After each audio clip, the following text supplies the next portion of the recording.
All right, what's up, everybody?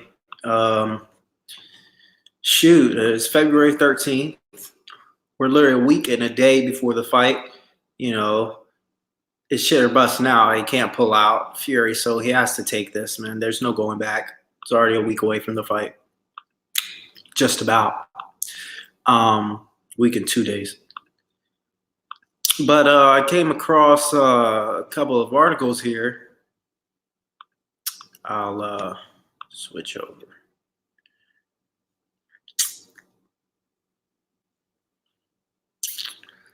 Who's they got here?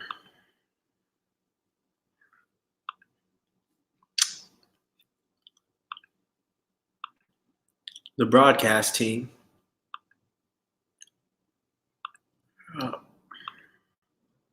So we've got this broadcast team right here. We've got, Milk Dud, front and center.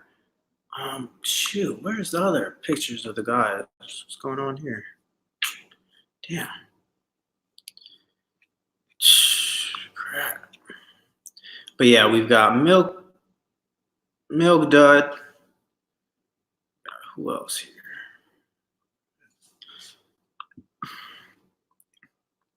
Salute Will Magic Man. What's going on, bro? Here we go. Sean Porter. This person here. Jimmy Lennon. Milk Dud. He's about to be my new avatar. Larry Hazard. This guy's horrible. No. Used to be good when you were on Showtime, but not anymore. You suck ass, dude. Joe Tessitore should be banned from the sport. I mean, this same dude who busted a nut when Fury threw a left hand at that Tom Schwartz guy or whatever. Less said about Andre Ward, the better. Sean Porter, Lennox Lewis, pretty decent. And I don't know how Jimmy Lennon is broadcasting. He's emceeing probably, so I don't know what they're talking about there. But basically, I got 6 guys from ESPN and 6 from Fox Sports, so they're trying to keep it balanced. I mean, guys nowadays, they don't want to give any sort of an edge. Like, everything has to be balanced. It has to be 2 undercard fights or 2, commentators or whatever's going on. What's up, Brooklyn? What's popping, bro? Yeah, man, I was just saying we're basically a week and 2 days out from the fight. Yes, sir. I can't wait. It's shit or bust. Fury can't pull out now. This is it. If he pulls out, he'll be done in boxing. He has to fight now. So this is going down. I didn't think it was, but this is going down. And I was just going to go over I was looking at some different articles. So this one right here, if you see it. Yeah, I see that shit. Yeah. I mean, it's getting petty, isn't it? Like 6 from ESPN, 6 from Fox Sports. I feel this is it's like everything has to be down the line. Like, I feel this is the kind of stuff that Top Rank has been pushing. Been petty about all this kind of stuff, because Bob Arum was saying in an interview how it just had to be so fair. Like, watch them come in different set suits, and they have to be wearing the same sort of gloves, and they have to be wearing, not the boxers, of course. I'm talking about just the commentators. They have to be wearing the same sort of gloves, and they have to be wearing the same sort of this and same sort of that. Let's be honest, man. I want to see more Fox Sports commentators on here. Not Ray Mancini, but you can pick Dominic Brazil. I think he's a good commentator. We don't need Joe Tessitore. We just don't need this. I mean, but how much people is gonna be actually calling the fight? Like, this shit. I mean, so essentially, is it gonna be a situation where, like, if you order the pay-per-view from ESPN, you're gonna get are they gonna be like together at all times? Like, how's that gonna work?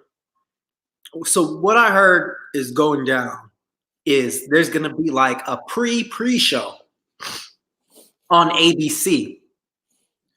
Then on ABC, yeah. Then there's gonna be some prelims on Fox, some prelims on ESPN, And then the pay-per-view with the 4 fights will be on both ESPN Plus and Fox or PBC or Fox, whatever it is. That's what I heard. No, but see, that's what I'm saying. Like, okay, so let's say if you order the pay-per-view, Right. like so they're not essentially going to be together. No. They Now. okay, I see. So basically, that's what I'm thinking. Like, if you order it from if your you ESPN, right, then you're gonna get the ESPN people. If you order it from Fox, you're gonna get the Fox people. nah. If you order the salute my bro Ken Johnson. What's up, Cam Johnson? If you order the fight, like you pay your $75 or whatever, then you get the 4. You get that the 3 cards and then the main event, the 3 fights in the main event on ESPN Plus or Fox Sports. But as far as the prelims, half of those will be on Fox and half of those will be on ESPN. And even before that, on ABC, there's a pre-show to that. So I think that's how it's going down. That's what I was told. Sounds like a lot of confusion to me. Yeah, if you order the pay-per-view, you get the 4 fights, right? But the prelims are free anyway. But half of those will be on Fox Sports and half of them will be on ESPN, and then the ABC come out of nowhere. So what's the 4 fights that's going to be featured on the actual pay-per-view joint? So they've got Navarrete versus a bum. Oh God. They've got the Scarecrow. You know that guy who fought Demonte Clark recently and got us draw that Eiffel Tower. Nah. He's like 6'5", fighting at 154. Oh my God. Really? Yep. Sheesh. 6'5", fighting at 154. That's why I call him a Scarecrow, because he's probably going to get ammonia or pneumonia or something. He's in a bad way.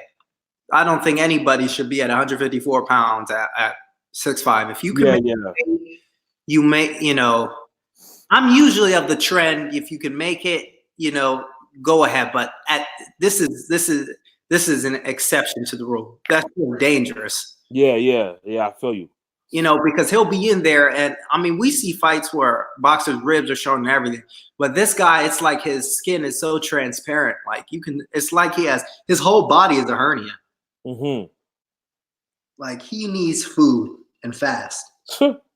Real talk. 154. He's got no muscle on him at all. But yeah. And then they've got of course Charles Martin, Gerald Washington, and then main event. So those are the 4 fights on the pay-per-view. See, that's the shit that there's the shit that I don't understand with these fighters, bro. It's like, why wouldn't you want to be on a card, on a pay-per-view card of this magnitude? That shit don't make no sense to me, bro. Especially if it's the biggest fight of the year. But you know why? It's all money. Yeah, everybody want to be on their own card and shit. Like, that shit is dumb. Yeah. Like, and then like I'm thinking about, and I always think about this shit. Like, personally, bro, I want to see Eric. Why not an Erickson Lubin? Why it has to be these off-brand dudes? What about Erickson Lubin? Like, I like to watch that guy fight, bro. Lubin versus Lara. That'd be an awesome fight. Yeah, man. An awesome fight. You know what? It's because of how some of these guys think, and it's not just the boxers. It's the management. It's the promotion. The promoters. Dana White said this a while ago. I always laugh when I think about it. He said, boxing fights are like a going out of business sale. Every time they go for everything, any penny they could get before they come back to you 6 months later, instead of thinking about what they can do now so they can improve on that in the future. They've got to look at this. I'm not, get your money. Okay, of course, get money, but think you can get exposure now on the biggest fight of the year, right? Biggest card of the year. And then down the line, you'll get money that way. You know what I mean, Brooklyn? Yeah. No, but they're not thinking like that. It's like these dudes. It's like you think about like a guy like for example, you know, oh, James Kirkland's coming back. Has his own card. Yeah, he's He has headlining. his own, bro. Dude, I would love to see a James Kirkland on this damn undercard, bro. Or a prelim, something. Yeah, man. Dude, they had on the McGregor Mayweather fight, Delorme and Ugas was a prelim. It wasn't even on the pay-per-view.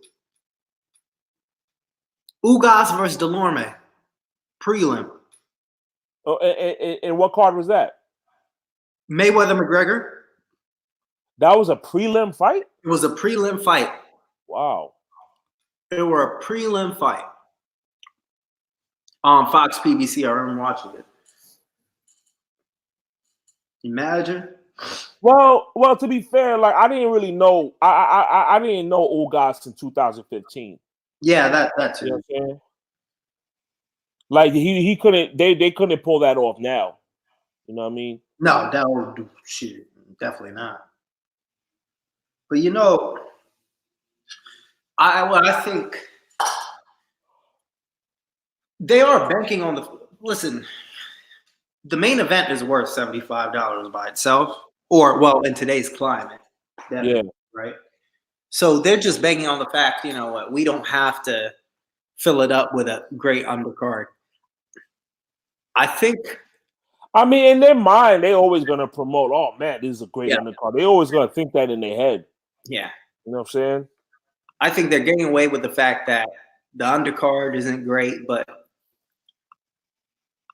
I care. I do care about the undercard, but I'm just so, you know, excited for the Wilder Fury. You know what I mean? Yeah. So you kind of don't even care. Wilder Ortiz too. Then I was like, okay, then I'm thinking about the undercard. But because this is Wilder Fury 2, and you know the promotion has been so big,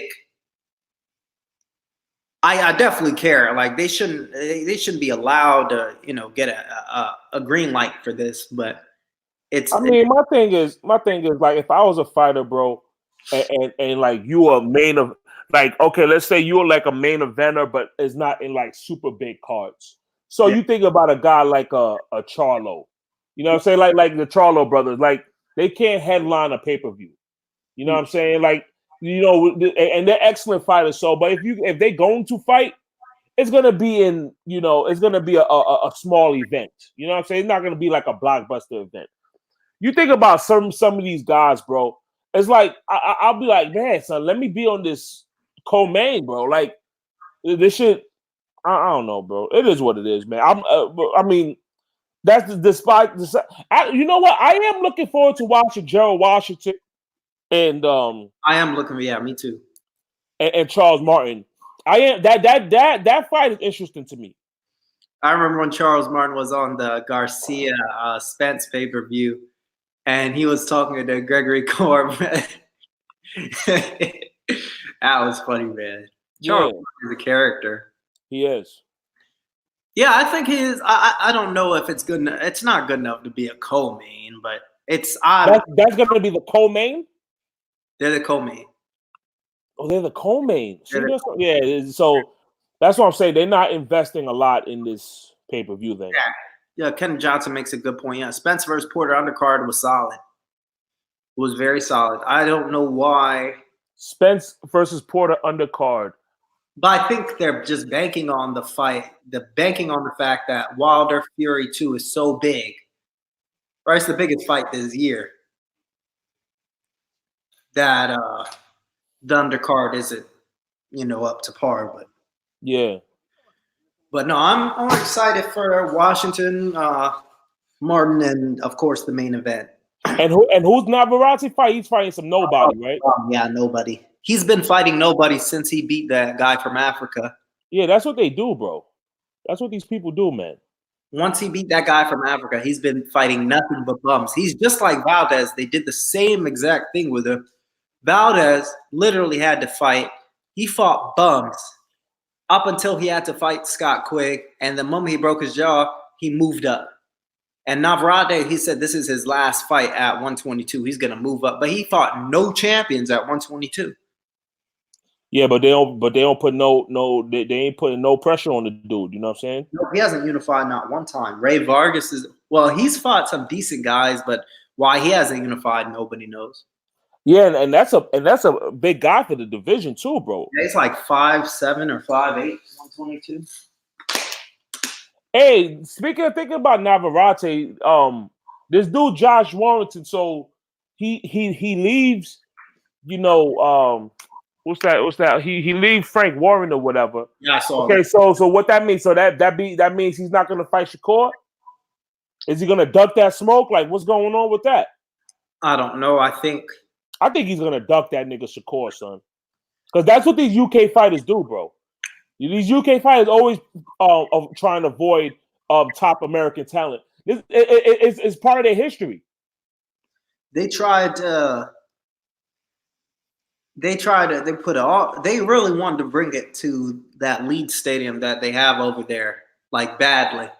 Once Shakur said no, then that's kind of the sticking point. They don't want to fight over here, or at least Shakur. So Shakur didn't want to go to England. No, Shakur didn't want to go to England. Oh, he wanted to fight in America. He wanted to fight here, and Warrington doesn't want to fight over here, or not. He wants to fight over here, but not versus Shakur. You know, versus the easy guy. See, that's what I'm saying, dog. These dudes see they trying to get as much advantage as possible, bro. It's part of their history, bro. These UK fighters, bro, always avoiding American talent all the time, son. This is what they do. There's no offense to the UK and shit, but as fighters, like, this is what they do. Right. Eubank and Nigel Benn, they ain't fight top American talent. Nah, you know what I'm saying? Anthony Joshua is avoiding Deontay Wilder. You know what I'm saying? Dylan White, you know, he don't want to fight a top heavyweights. Motherfucking what's his name? Even going back with Barry McGuigan and shit. You remember that interview? Yeah. That post fight with Zuma Nelson. Zuma Nelson. You know what I'm saying? That girl, she don't want to fight me. You know what I'm saying? This is what they do. I called her girl. She don't want to fight me. Yeah, that shit was classic, bro. And who was that guy that the one who kept carrying his bags? Who was that guy in the background? He said, "Danny boy." Yeah, man. Danny boy. That's what they're talking about. She don't want to fight me. Man. Yeah, bro. This stuff right here, but man, the fight is real close. They're doing next week is a whole fight week. They've got stuff planned, and I'm just curious, like, because like one thing that has come in my head is, let's say, like, will Andre Ward get an interview with like a Deontay Wilder? Like, will he retract his statements that he made? You know what I'm saying? Or will he cop a plea? If he's in front of Wilder, he will. I didn't mean it like that. You're such a great fighter. A great fight to you. And hopefully Wilder don't go off on them niggas. You know what I'm saying? Oh, for their safety, yeah. Yeah, so hopefully, because you know, like even with Tim Bradley, this dude talking like he's talking about the fight as if he actually saw the fight the first time. Like, you didn't even watch the fight and you already coming to conclusions. Yeah. Like, what's wrong with these dudes, man? Barbershop was like, he said, "I'm disappointed in you because you didn't even watch the fight." And then he said, and then Milk Dud said, "You can be disappointed in me." What? That doesn't make sense. That doesn't even make sense. That's what I'm saying. You don't even watch the fight, but you talking about somebody is like you giving your opinion. You know what I'm saying? You didn't even watch the fight. Like, come on, man. And what's the stuff about? I was on Mike's Sunday and I saw that whole BT debate, man. Oh my, that's another talking point. Wait, hold up. I didn't even see that shit. It's so cringe, you know. Dude, Paulie is such just a loser, bro. Like a loser who will, because he got banned from the fight here. Like, what is there even truth to that? Like, how did Paulie get banned? You don't work for either network. Like, how did you get banned? Because it wasn't even a ban. It wasn't a ban. What they did was they just didn't have him to call the fight. They did people all the time. Why they didn't have him call the fight? Very, very good reason. Very good reason. Every time during the fight, he was biased as hell. He was always supporting what Fury was doing. He had been doing it for years, man. He did it again versus Deverne. Oh, that may have been a shot behind the head. Oh, he's hitting Ortiz behind the head. Remember the Wilder Ortiz fight? What's going on? They're giving him like 5 hours to recover. Oh, yeah. 5 hours. It were 2 seconds. I went back and watched the fight last night. It were 2 seconds. And they would have done the same thing to Ortiz if that had happened. Literally, the timeout was 2 seconds, 2 or 3 seconds before they got fighting again. Why are they giving him all this time? What's going on? What? Him and Teddy Atlas, I put in the same book, right? These guys make this character of themselves that they're the only ones who tell it how it is. And I'm going to go and show everybody I tell it how it is. And I'm going to be this big, explosive character, and nobody's going to be able to say anything to me, and everybody else will just respect what I say. No, we don't, because you're not telling it how it is. You're telling it how you think it is. Yeah. And on top of that, you're going out of your way to do it. If somebody sat back and asked him, Paulie, who do you think won the fight between Wilder and Fury? I've never met one foreign person ever thought that Wilder won the fight. And fuck, suck a dick, nigga. Crazy. Fuck out of here. What? We didn't ask about all that. We just asked you, do you think Fury won the fight? Yes or no? Just say, in my opinion, yes, and move on. No, these guys, no. They've got to make a show of it, and they've got to get on top of their soapbox and start telling everybody how they're so right, and they're calling corruption, and this and this. Like they're the only people there. They're the loudest guys or the dumbest and most annoying guys in the room. They don't bring out to the table. They didn't bring anything to the table. Yeah, bro. Get this dude the fuck out of here. See, this is what I'm saying. This is what I'm saying, too, is like, what's this agenda against Deontay Wilder? Even with these, like, how, it's like, okay, you see these titles of these videos.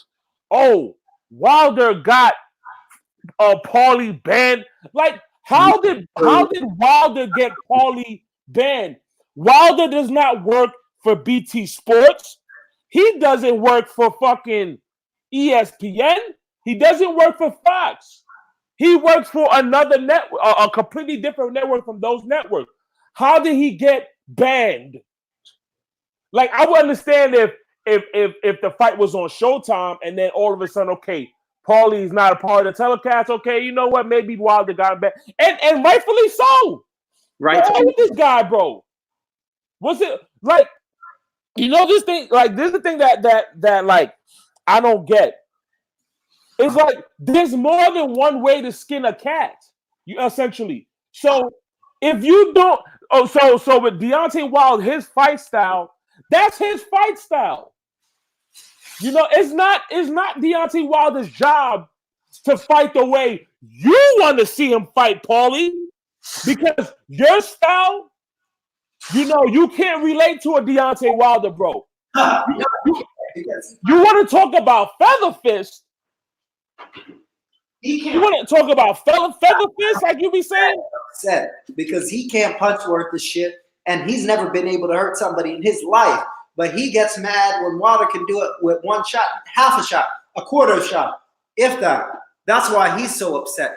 Him and Titty Anus, they go on these rants and they make it the Titty Anus show, or the Paulie Dick Riding show, or whatever shows they do, because they can't sit back and just say their opinion quietly or normally like anybody else and move on to their duties. They have this thing in their mind where they've got to be the center of attention. And for guys like that to even be on the stage, I'm so glad that they're gone. Yeah, fuck them. Insane. So fuck them, dog. Get this dude the fuck out of here, bro. You know what I'm saying? Like, don't nobody want to hear your bullshit, dude.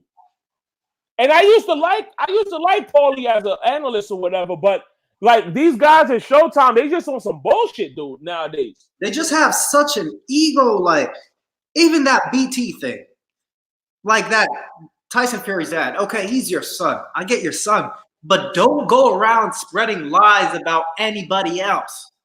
You talk about what you know your son can do. Don't talk about what you think that Deontay Wilder can't do. You know what I mean? This is why that's why I don't even be watching them shits, bro, like that, bro. All these things that go against this dude, like I just don't want to listen to it, bro, because I understand.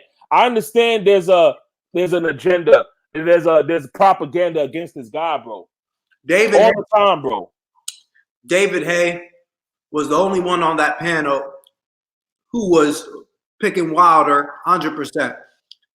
David Haye is the only person on that panel who was pretty much undisputed. Okay, he didn't fight Steve Cunningham, but pretty much undisputed cruiserweight champion, and he sparred Deontay Wilder.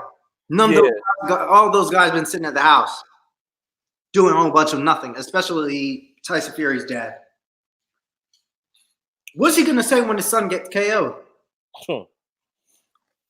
Again. Bro, did you look at the comment section? Look at the comment section to the Wilder and Fury re-upload. Look at that comment section, bro. They said, damn, I didn't think this would.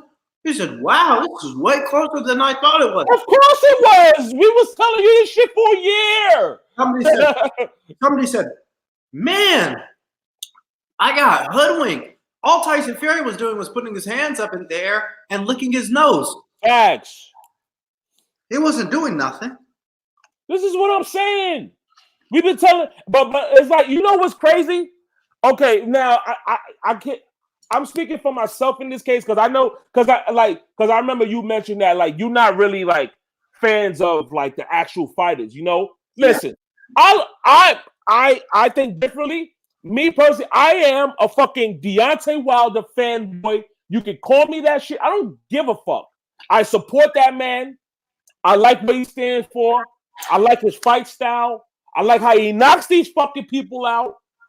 I like how Deontay Wilder has single-handedly, you know, in America, brought the heavyweight division up. Nobody can tell me otherwise. Yeah, true. You know what I'm saying? I am a fanboy of Deontay Wilder, bro. I don't give a fuck. But you call it. But when I'm scoring a fight, my bias is out the window. This is how I get down on some real shit. When I'm scoring a fight, listen, if I felt Wilder lost the round, I'm going to say, yo, Wilder lost the round. But if Fury lost the round, I'm going to say Fury lost the round. That fight was very competitive. It was tit for tat. Yeah. It was a tit for tat fight. I do not understand how somebody could tell me that Tyson Fury gave this guy a boxing lesson. Listen, like I said, I am a Wilder fanboy. I am biased, all that shit. But when I'm watching the fight, my bias is through the window. Tyson Fury did not display a fucking boxing lesson. Watch the fights. We've been saying this shit for a year, but people was arguing us like, oh yeah, Wilder got outboxed 10-12 and shit like that. Watch the fight, dude. What did Fury say post fight? He said, "Listen, I'm fighting away from home on the back foot, and I got dropped twice." You know, but to be honest with you, but I will now listen. If you're a fight fan and you've ran with this narrative, but you actually went back in the comment section, looked at the fight, because to be honest with you, to be fair, you know that fight wasn't uploaded, bro. You couldn't find that fight anywhere. The actual full fight. You could not. I couldn't on Daily Motion. I couldn't find it. You couldn't find the fight. So you just gonna have to run with unless you recorded the fight. You know that shit wasn't on the internet, bro. So for a lot of people, they only saw the fight once, and they have their judgment on Wilder, and then you know they ran with this narrative. Okay, cool, no problem. And you know what's good? They went and they got that Ray Flores guy and the other kind of lower tier commentators to do it. They're way better than the ones they have for the main events, honestly. Yeah. They had it was a lot more unbiased, bro. It was down the middle. He pointed out the things Wilder did. He pointed out the things Fury did. That's fair. But they make it seem, but I was getting to a point. No, but salute to the people who actually went back, watched the fight, and made and have a different judgment. They not still alive. Some people maybe still are not just running with the same narrative as if Fury like gave Wilder some fucking boxing lesson, which he didn't. Now, if you felt that Fury won by like a point or two, listen, fair. That's fair. I'm not going to beef with you. If you felt Wilder won by a point or two, that's fair. Because there was quite a bit of swing rounds in that damn fight, bro. A lot of swing rounds in that fight. You know what I'm saying? It wasn't no whitewash. This is how you know. I mean, everybody knows, commentators are biased and all of this. But you know what's really telling? This was a fight a while ago. I'll bring this up. Broner versus Porter. Yeah. The commentators were so in favor of Porter because Broner wasn't letting his hands go. When Broner did drop him in that 12th round, you hear, down goes Broner. And I'm just like, nah. Subconsciously, they already have in their mind set. Oh, they already said. They actually said down goes Broner. Yeah, down goes Broner. That's funny. Porter was the one on the canvas. Yeah. So they already have that in their mindset, and it's just so telling about these guys, man. It's just crazy stuff. Yeah, bro. That's what I'm saying. It's like if you felt like he won, like don't tell me that this all for a fucking year, motherfuckers gotta listen to this shit like, oh, Wilder got outboxed for 10 to 12 rounds. Bro, look at that comment section, bro. Yeah. All throughout that comment section, you see shit like, wow, this is a close fight. Yeah. Wow, Wilder actually won this round, outside of the knockdown rounds. He actually won this round. Oh, it was actually Wilder got robbed. You know what I'm saying? Yeah. Let me touch on what Will Magic Man said. I think a lot of Brits think that Fury is going to get KO'd too, but they're too ashamed to admit their thoughts because it's seen as being unfaithful and unpatriotic. You know what, Will Magic Man? I will say this: what I've noticed from the differences between here and the UK. The problem here, it's cool to go against the going rate. So if you have Wilder, it's cool to go against him. That's why we love guys, or not me or us, but the media loves Lomachenko. Yeah. They hate Charlo. They hate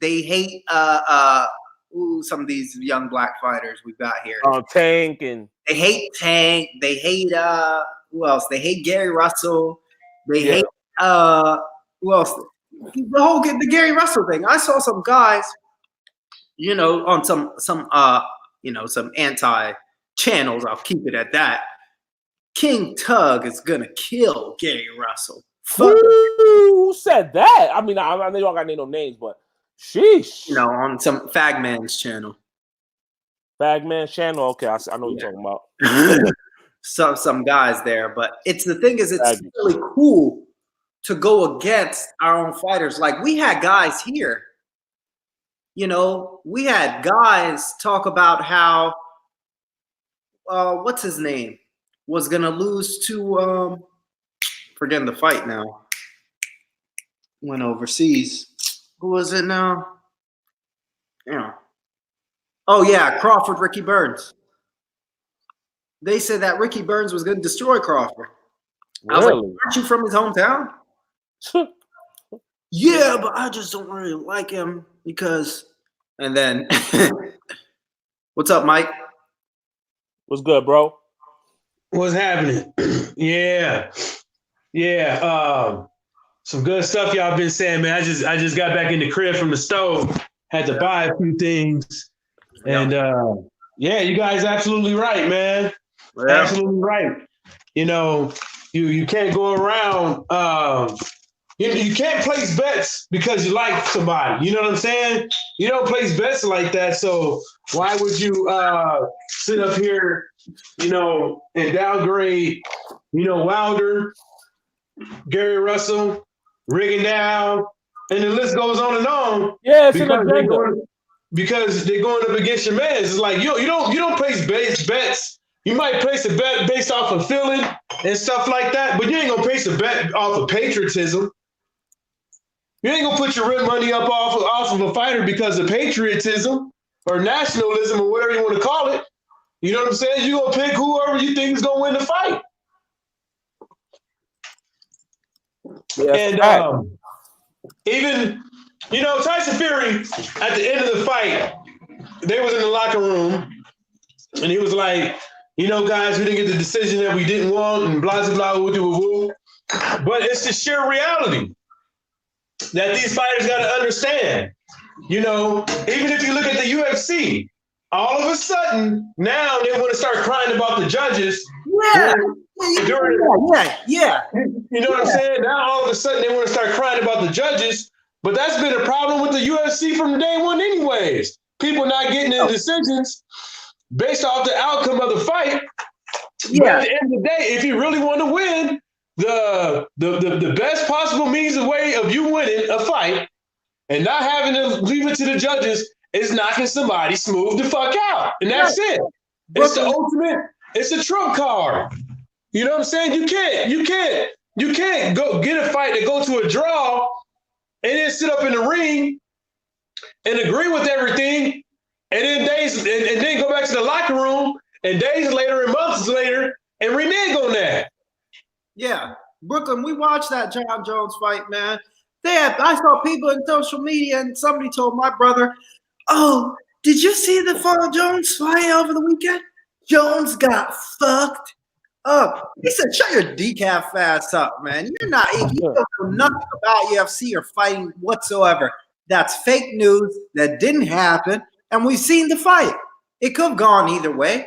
Who cares if one of them wins or doesn't win? They'll just run it back. But why? Because John Jones has been so dominant, he has a close decision. Now he lost the fight and they have to strip him and stuff. What happens if he runs him back and chokes him out or something like that? Then what? They can go crawl back in the hole they came from, these guys. Yeah. In my opinion, I thought the other, from what I watched, looked like the other guy. See, it goes back to it goes back to boxing. To me, the other guy didn't really take it from John Jones. Exactly. He was very passive in that fight. Yeah. You know what I mean? That's how I look at it. Yeah, but he was just pot shotting him. He wasn't trying to take the belt from the nigga. Yeah. They're so ready to jump on one person just to get, just to see the guy or whoever they don't like go down. But yeah, man, back to this Fury Wilder thing. We got guys here, Wilder can't box and he's gonna get outboxed and they're gonna get to a decision and Tyson Fury is gonna school him. Really? Let's put money on it. Let's not talk too much. Let's just put money down. That's all I say. I think Wilder's gonna decapitate this nigga, bro. I don't think the guy's getting past the first round and the fifth round, and I think he's gonna go out on his face. I'm gonna put it to you guys like this. I said it in the video a long time ago. I said it in people's comment sections before I had a channel. Yeah. I don't think they wanted Wilder to be the champion. As soon as Wilder got a belt, they tried to put Wilder in there for a mandatory with Povetkin, straight off the rip. These cats never got behind Deontay Wilder. It's always been a talking point that this guy can't box and this, that, and the third, blah, blah, woo, woo, woo. And then breaking down the opposition that he had fought and stuff like that, and the opposition that's around there, and from day one, basically insinuating that this is gonna be the fight he gonna lose. This is gonna be the fight he gonna lose. I don't know if you remember this. I don't know if he can go 12 rounds. I don't know if he could go up in there and knock this guy out.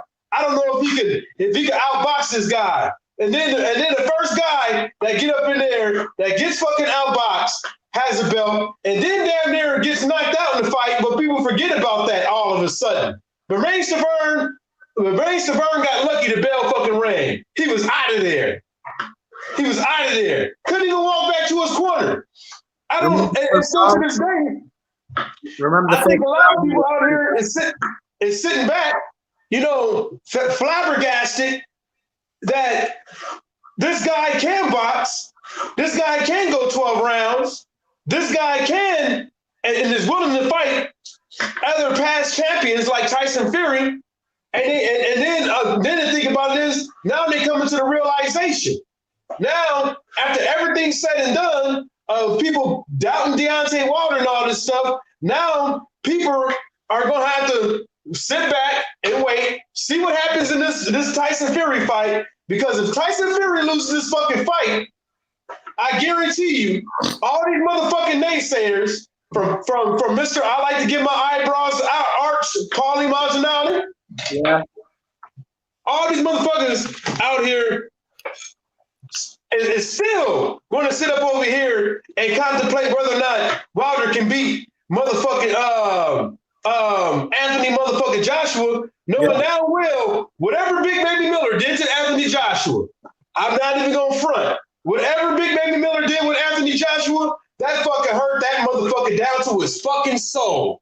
And I don't think that motherfucker will be able to come back from that until he sits up over here and beats somebody like a Tyson Fury or Deontay Wilder, because his heart is taken. His heart is gone. And these motherfuckers going to have to come to realize that even if you do happen to beat Deontay Wilder, can you do it a second time? Not only that, people is gonna have to sit back and not listen to these assholes when they talk about Deontay Wilder's power. The motherfucker had the flu. The motherfucker couldn't use his arm in fucking training for about 2-3 months. He was 200 pounds in the 12th round, man. 200 pounds in the 12th round with all that water weight taken off. Bro. He was probably. He probably would. And people gotta understand that. People gotta understand that. If you guys want to say that Tyson Fury was out of shape and all that shit, well, then put that in the count. Then also say what shape was Tyson Fury in against Tom Schwartz and Otto Wallins. We know this time we're getting a stronger, a smarter, a sharper, somebody with more momentum behind him, somebody who knows the style now, Wilder. And I think all this, feints that Fury does. Fury, we've seen. I think we've seen Fury's toolbox. We've seen it all. Yeah, ain't nothing changing with this guy, bro. It's like you can't just you just can't bring a trainer in, some random trainer in and say, and that trainer is not going to give you more power, bro. It's like throughout your whole career, you've never displayed one punch knockout power, and all of a sudden you get this black trainer. You think you're gonna all of a sudden get that shit? Nah, son, it don't work that way. I mean, I think he has the one punch knockout power, but the whole thing about it is that against who? The whole thing is against who? You see what I'm saying? It's against who do you have one punch knockout power? Right. We see it in all these other weight divisions. People fight these nobodies and they end up knocking them out. Against who? You know what I'm saying? Yeah. And then not only that is, if you want to knock somebody out, that means you're gonna have to commit to something. That means you're gonna have to put yourself in a vulnerable situation, because you ain't got the fastest hands in the world, Tyson Fury. It just looks like that because all those fakes you be throwing. You got Tyson Fury has flaws too, like the way he throws his jab, where his jab comes from. You know what I'm saying? All those head fakes he threw. How many head fakes and how many jerks, how many cocaine shuffles can you do a whole fucking fight until you start getting tired? And that's the reason why he got knocked the fuck down. You can't keep that shit up in a boxing match. Coming in there, remember motherfuckers used to take back in the day? Remember, that's what it was. He was taking in the ring. Pow! chop blocking, boogalooing. You can't do that shit for 12 rounds. And then you better hope that Deontay Wilder doesn't come in here throwing combinations. He doesn't come in here and have better punch placement than he did in the first fight. Because we all know he was so anxious to knock your ass out. That's all I got to say. Yeah, bro. You made a great point with the weight, bro. Like, I really hope Wilder comes in. Like when he goes in the scales, I want to hear between 220 and 225. To me, that seems like the optimal weight for Deontay Wilder. The optimal best weight for Deontay Wilder, to me. You know what I'm saying? He comes in at 228. I mean, 220, between 220, 225. Then I'm going to be happy than a motherfucker. And then also, too, bro, you know, I want that fucking cut reopened, man. I want that cut reopened. I think he'll knock him out before it opens. That very well happened, too. I think I went back last night and I was just looking through all Wilder's knockouts, like every single one throughout his whole career. Yeah. It's like a 30-minute video on YouTube. Watch. No, seriously, it's a good watch. Yeah. And I just see guys whose body is not tight. When he hit him, they would fall straight. They would fall at these unorthodox angles, and I think Fury's going to go out on his face. I think he's going to try to duck down, and Wilder will come over the top with the right hand, hit him behind the ear or, you know, somewhere that messes up his equilibrium, and he just falls flat on his face. Yeah. Yeah. What happened? So it's not out of the realm of possibility of him falling out the ring. Well, it's not out of the realm of possibility, man.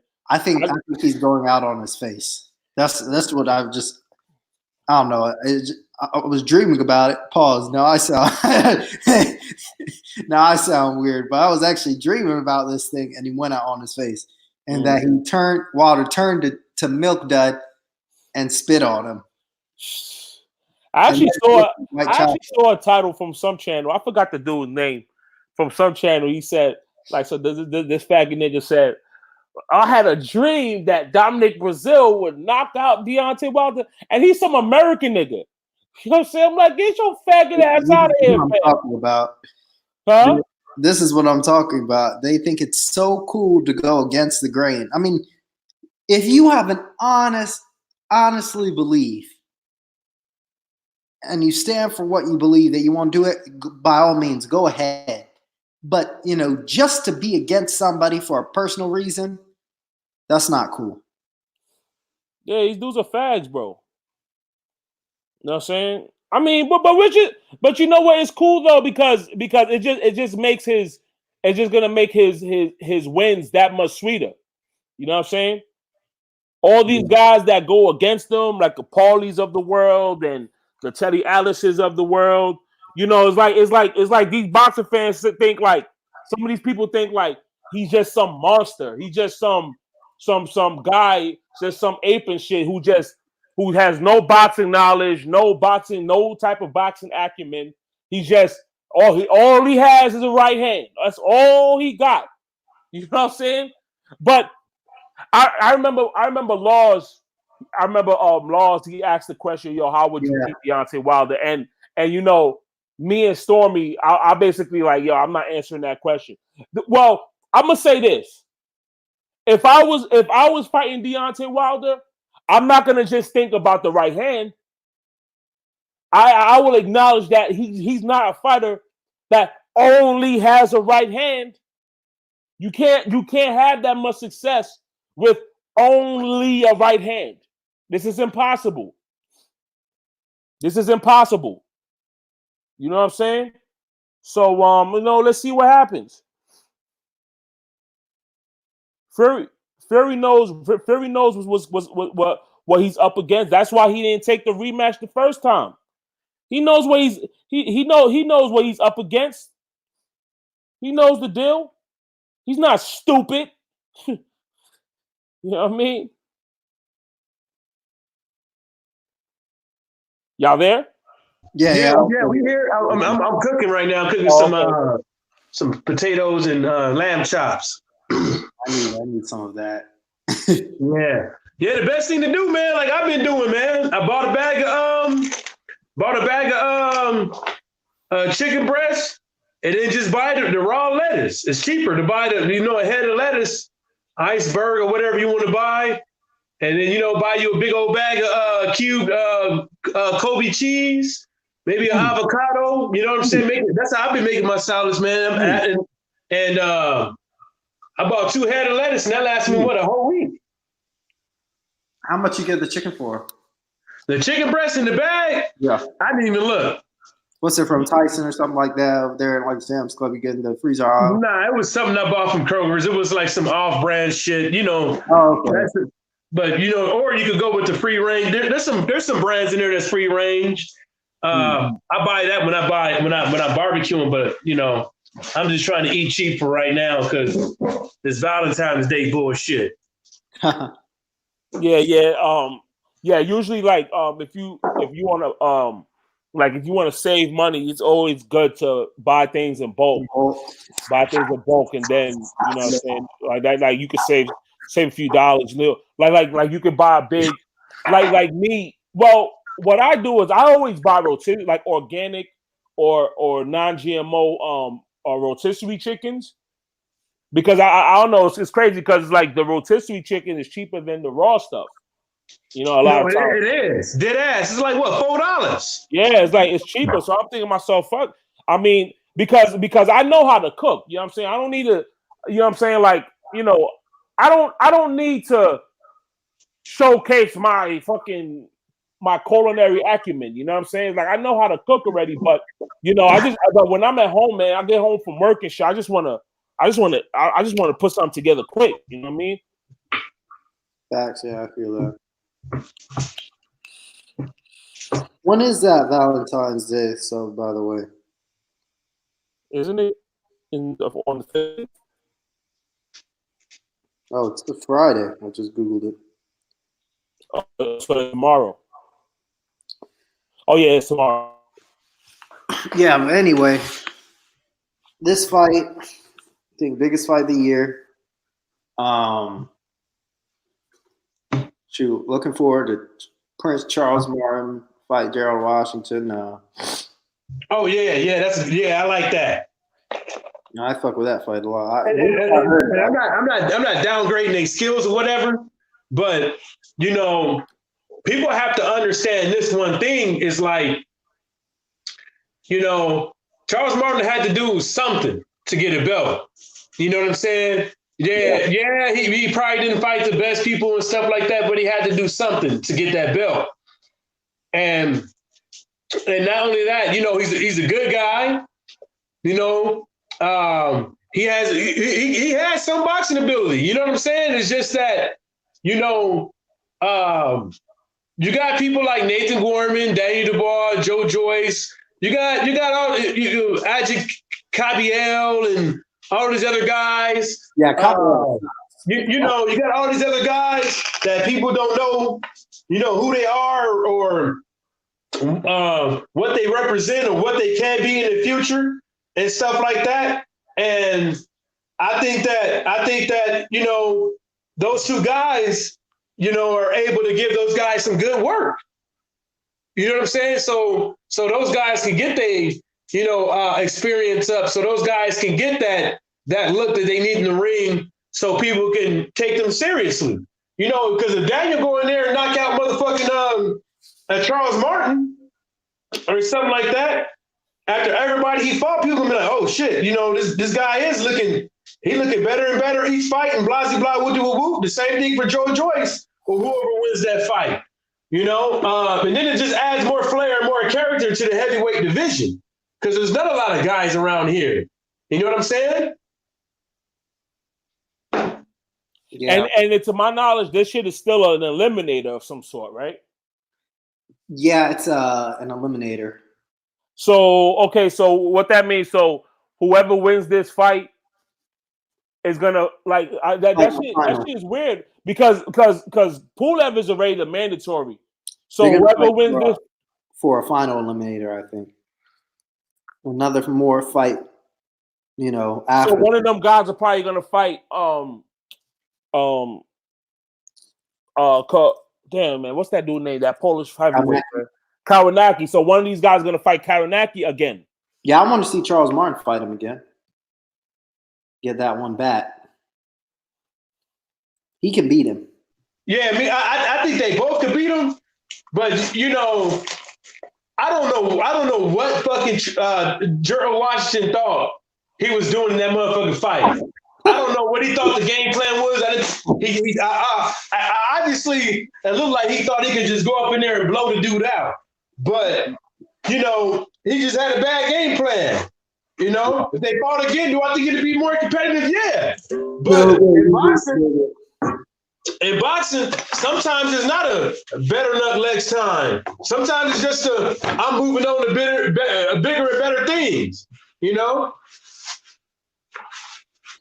Yeah, for sure. Shoot, what was I gonna say? I was gonna say something. Because I'm just saying, it's like look at Gerald Washington versus Deontay Wilder. You know what I'm saying? Yeah. He didn't fight that. He didn't try to go up in there and blow Deontay Wilder out. He tried to give it to him, but in the end, he ended up losing. Literally, Gerald walked up to him and try to stand his ground and start trading. Yeah. That dumb shit that Rigondeaux did. Rigondeaux wanna test a nigga power in the first couple rounds. I'm like, nigga, if you don't get off these ropes. Yeah. So they're doing a Pascal Jack. I'm just reading this right now. Pascal Jack rematch in May. Yeah, that's a good one. And a Marcus Brown. They doing a rematch? Yeah, Marcus Brown and Sullivan Barrera. Marcus Brown and Sullivan Barrera. Yeah. Oh, word? That's not a bad fight. Yeah. That's decent. But my whole thing with Jack is, man, it's like, you know, and that's the reason why I try to tell a lot of people, man, it's like boxing ain't like any other sport. It's like you're gonna have to like. There's no reason for you to sit up there and have to go to all these wars and trade blows with these guys like that. There's no reason, because when your ass get cut like Badou Jack, you're gonna have to deal with that the rest of your fucking career. Yeah. There ain't no, yeah, it's good and it's entertaining and stuff like that, but this ain't the UFC. You ain't got to worry about Dana White all up in the videos and shit. Oh, you talking about that cut he had in the middle of his forehead? That cut you talking about? Ooh, that too. Ooh, Showtime is. Are they showing all these fights? You on Boxing Scene? No, I'm on Showtime. Just trying to see what. Oh, Showtime announced the rematch. Showtime, yeah, I saw that on Boxing Scene, yeah. But right now, okay. Showtime. Yeah, I applaud the brothers for doing that, though, man. I applaud the brothers for doing that, man, because I think that's a good fight. I think that's a good fight for the fans. That deserves. I think it's a good fight for them. I applaud them dudes, man. Yeah. That's a good scrap. That's a good scrap. Y'all see that video I made? When I was sitting down on the bench. Yeah, I saw that. Yeah, that's exactly how like El Fowler said. That's exactly how the welterweight division is. Yeah, that's exactly how it is. I don't want nobody to hit me, and I don't want to hit nobody. You know what I'm saying? Fight these dudes, man.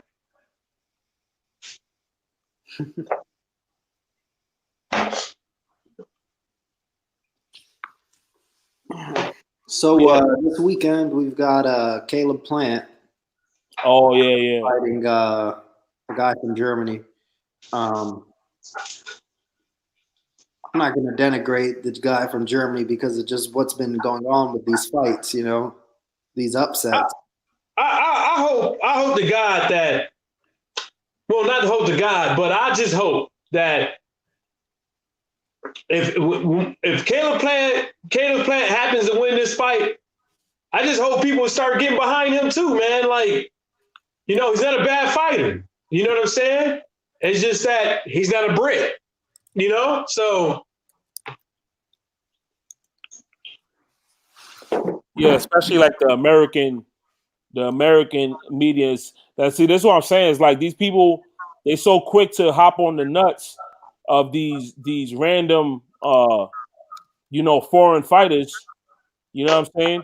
It's like guys like an Inoue or some shit. Oh, he's top 5 pound for pound. Like, you fucking get the fuck out of here, dude. That dude's not better than Rigondeaux, bro. I think Rigondeaux beats him right now. The Inoue guy. I think Rigo beats Inoue right now. I highly doubt they make that fight. Nah, they because not. if you look at the Donaire fight, you know that motherfucker don't want no power. He don't want nobody he don't want no parts of that. He went life and death with Donaire. Donaire 5 years ago was talking about retiring. It was over. He just got knocked out by Walters.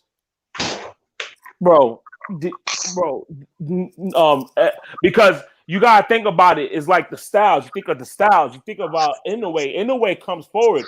He's not like he doesn't have the boxing ability of Lomachenko. You know what I'm saying? Lomachenko is a high level boxer. That's not Inoue. Inoue, he's a come forward power puncher. That feeds right into motherfucking Rigondeaux. I think he knocks him out. I think Rigondeaux knocks that fucking guy out. Donaire literally had not won a competitive fight since, we're talking all the way back. Hold up, y'all. I'll be right back. We're talking all the way back to 2014. This guy was put in the World Boxing Super Series final by default. Ryan Burnett, who would have beat him, hurt his back. He was going to fight Tete. Tete pulled out, and in comes Stephen Young on a week's notice or something like that. And then he fights Inoue, and Inoue can't handle him at all. Inoue fucking Rigondeaux knocks that dude out, bro. They won't make that fight. He doesn't have the he doesn't have the boxing acumen to fuck with no Rigondeaux, bro. It's not happening. I salute Casimero for beating Tete. I was shocked, you know, that he knocked Tete out. But this guy is 5 feet 3 inches, 4 inches on a good day. You know, and he's going to be parachuted in to fight Inoue in April. And I see comments saying, how is this guy not number 1 pound for pound? He's fighting. Oh, God. Suck a dick, please. The video that I did that has the most dislikes, I did a video on Inoue. It's probably like one of my most viewed videos. And that comment section, boy, that comment section is live, bro. Like, a lot of people talking shit.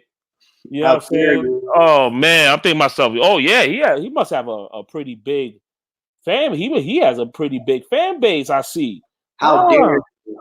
How dare you talk about Inoue? All I said was he's not a pound for pound fighter. He isn't.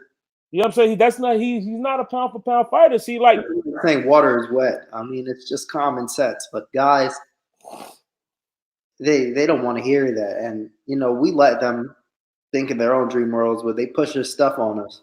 And just because we say our opinion and they don't like it, they get upset. Yeah, man.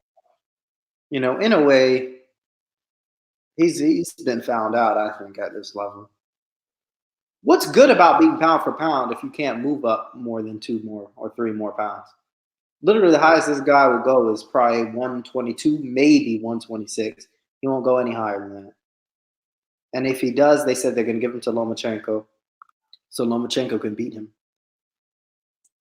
Man, I don't know, bro. Like, to me, man, that pound, like, these people's pound for pound lists are fucking bullshit, dog. If you ask me. I saw a guy. I won't say the video it was. but I saw a video before Inoue was about to fight Manny Rodriguez in Scotland. He said, "I live so close. It'd be an honor if I go to see him. It'd be such an honor. It'd be a spectacle." I said, "Oh my God." Faggot. I immediately clicked the channel off. I just went to the corner and clicked the red X, man. I don't need to hear all that. You're talking about a guy who is 5'2", maybe like literally could be his son, like a kid in stature. It would be an honor to you to basically stroke him, is what. Yeah, right. And I was just, and this is somebody who supposedly knows boxing. It was just like, man, These dudes are clowns, bro. A lot of these dudes. That's why, like, I stick to the people I listen to, bro, because it's like I don't want to listen to this fucking. yeah, this was just a random dude. It's like to this day, bro. I still haven't heard. I still haven't listened to the that BT Sports shit. You know what I'm saying? I still haven't listened to it because I just got a feeling. It's just a bunch of like I saw that promo of Fury's dad going at fucking Tyson Fury. Hey, like and without even watching it, I can already tell all people doing is cutting off David Haye. Oh, the whole time they didn't want to say, dude. He was like, and then you have Malignaggi. I think the guy who wins this fight will be the one who makes the most adjustments, and I don't think that will be Wilder. It's like, huh? You could have just said you don't think he'll win. Why you got to go on about he won't make adjustments or this and this? Yeah, he's trying to send. He's sending cryptic messages that Wilder is just some fucking ape. You know what I mean? Fuck that. Yeah, basically.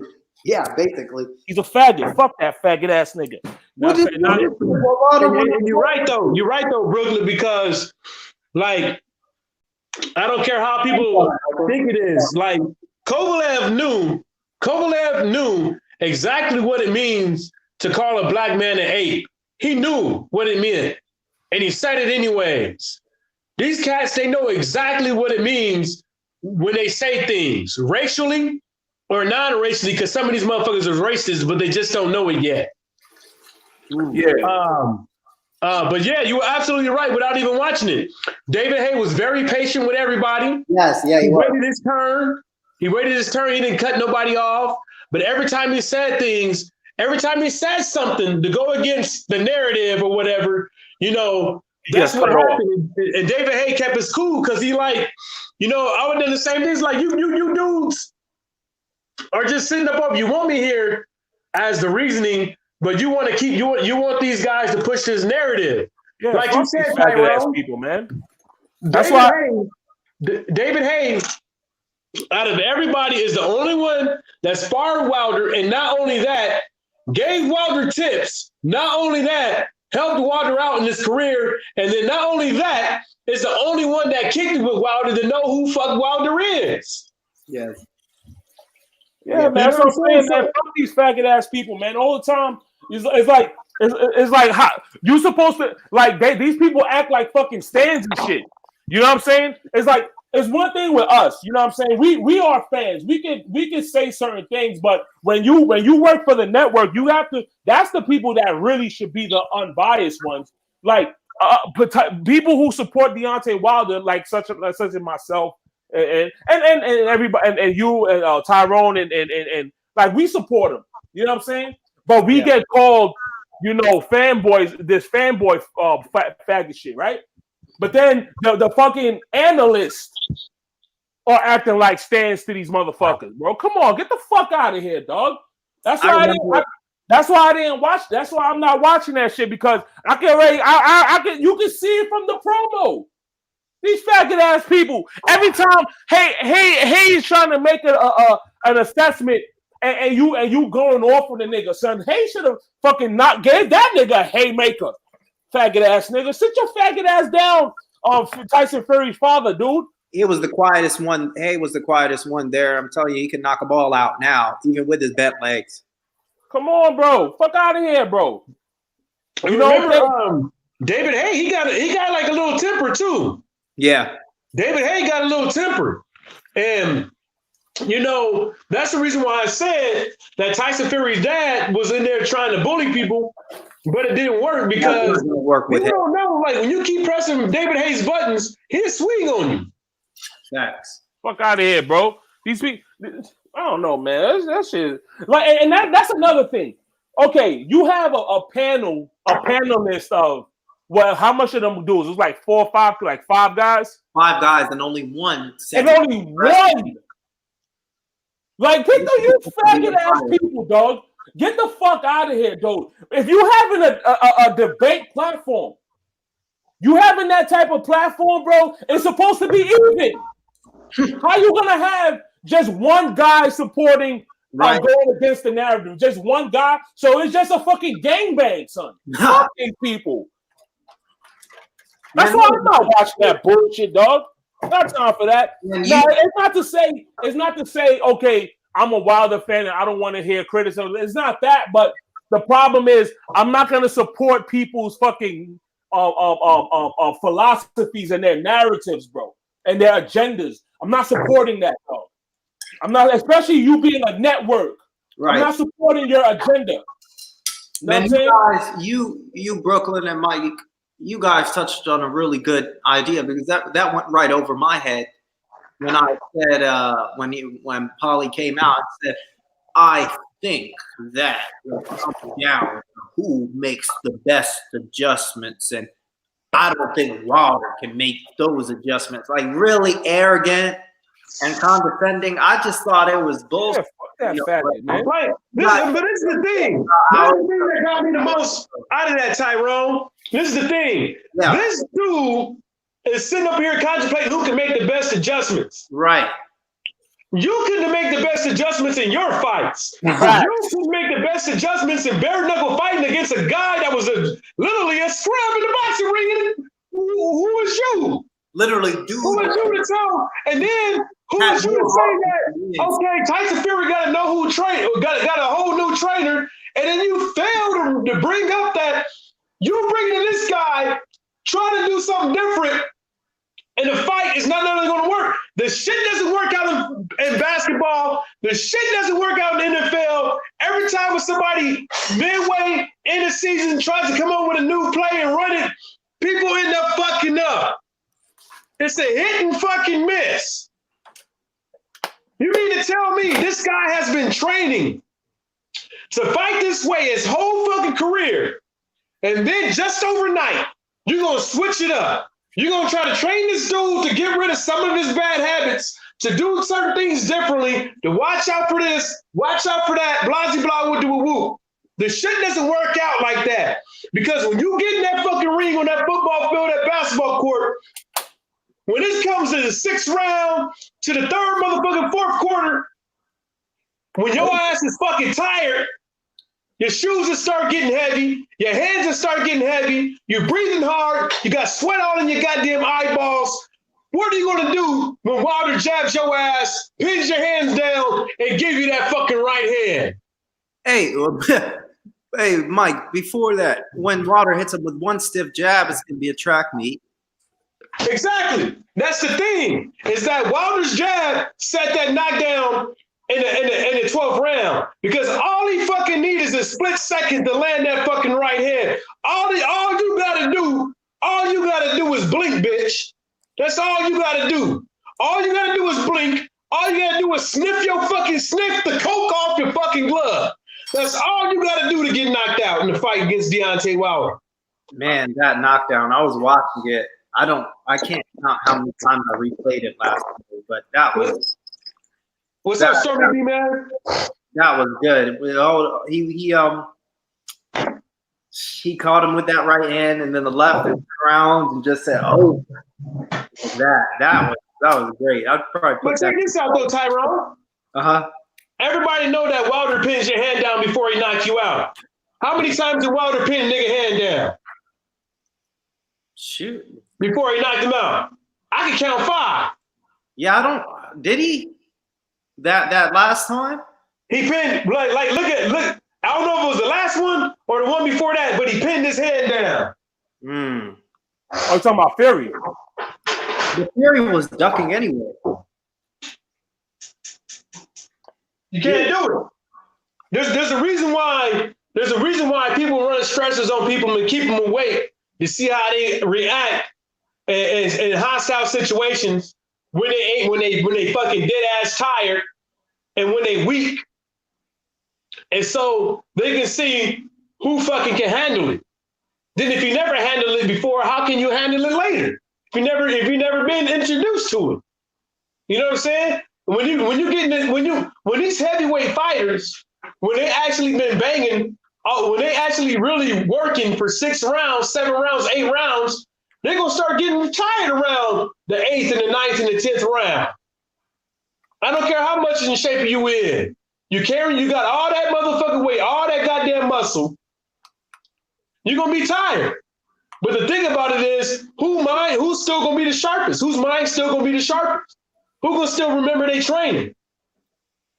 The guy that didn't have to change up, the guy that just studied for the fucking test the night before is gonna forget. Yeah. Yeah, and it goes back to Paulie Malignaggi's faggot ass, bro. It's like, oh, I don't think Wilder can make like dogs. Wilder has made adjustments in fights and in different fights before. He's made adjustments. He made adjustments in the Ortiz fight. Yeah. That was an adjustment, bro. Him being more patient and shit. Him letting Ortiz come to him. You know what I'm saying? Like he made adjustments. He made adjustments in that fight. He makes adjustments in like. Have you ever listened to Wilder when like I remember he did that video. He kind of essentially he decoded the knockout of Spilka. Listen to that shit, bro. Yeah. And this is in 2016.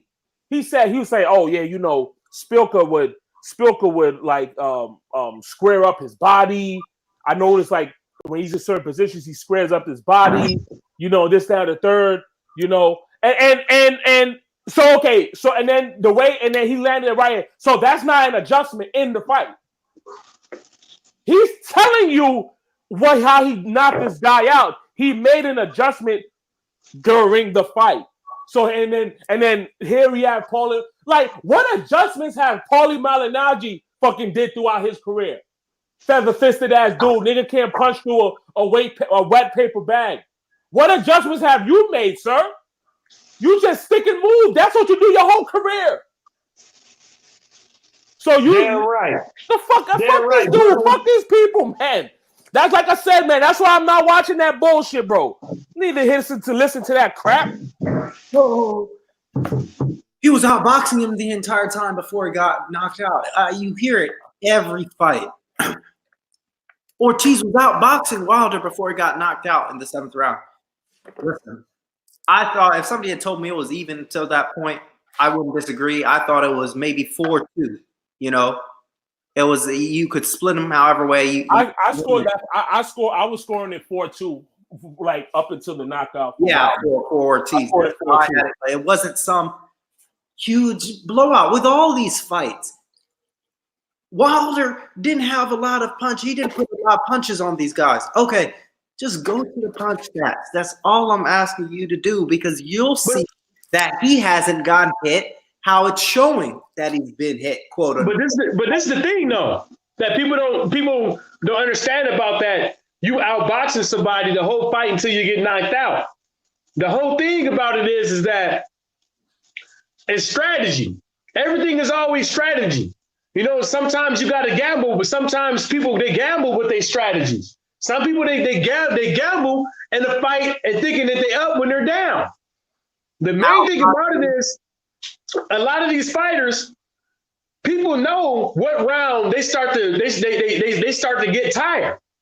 People, these boxers, they know their body.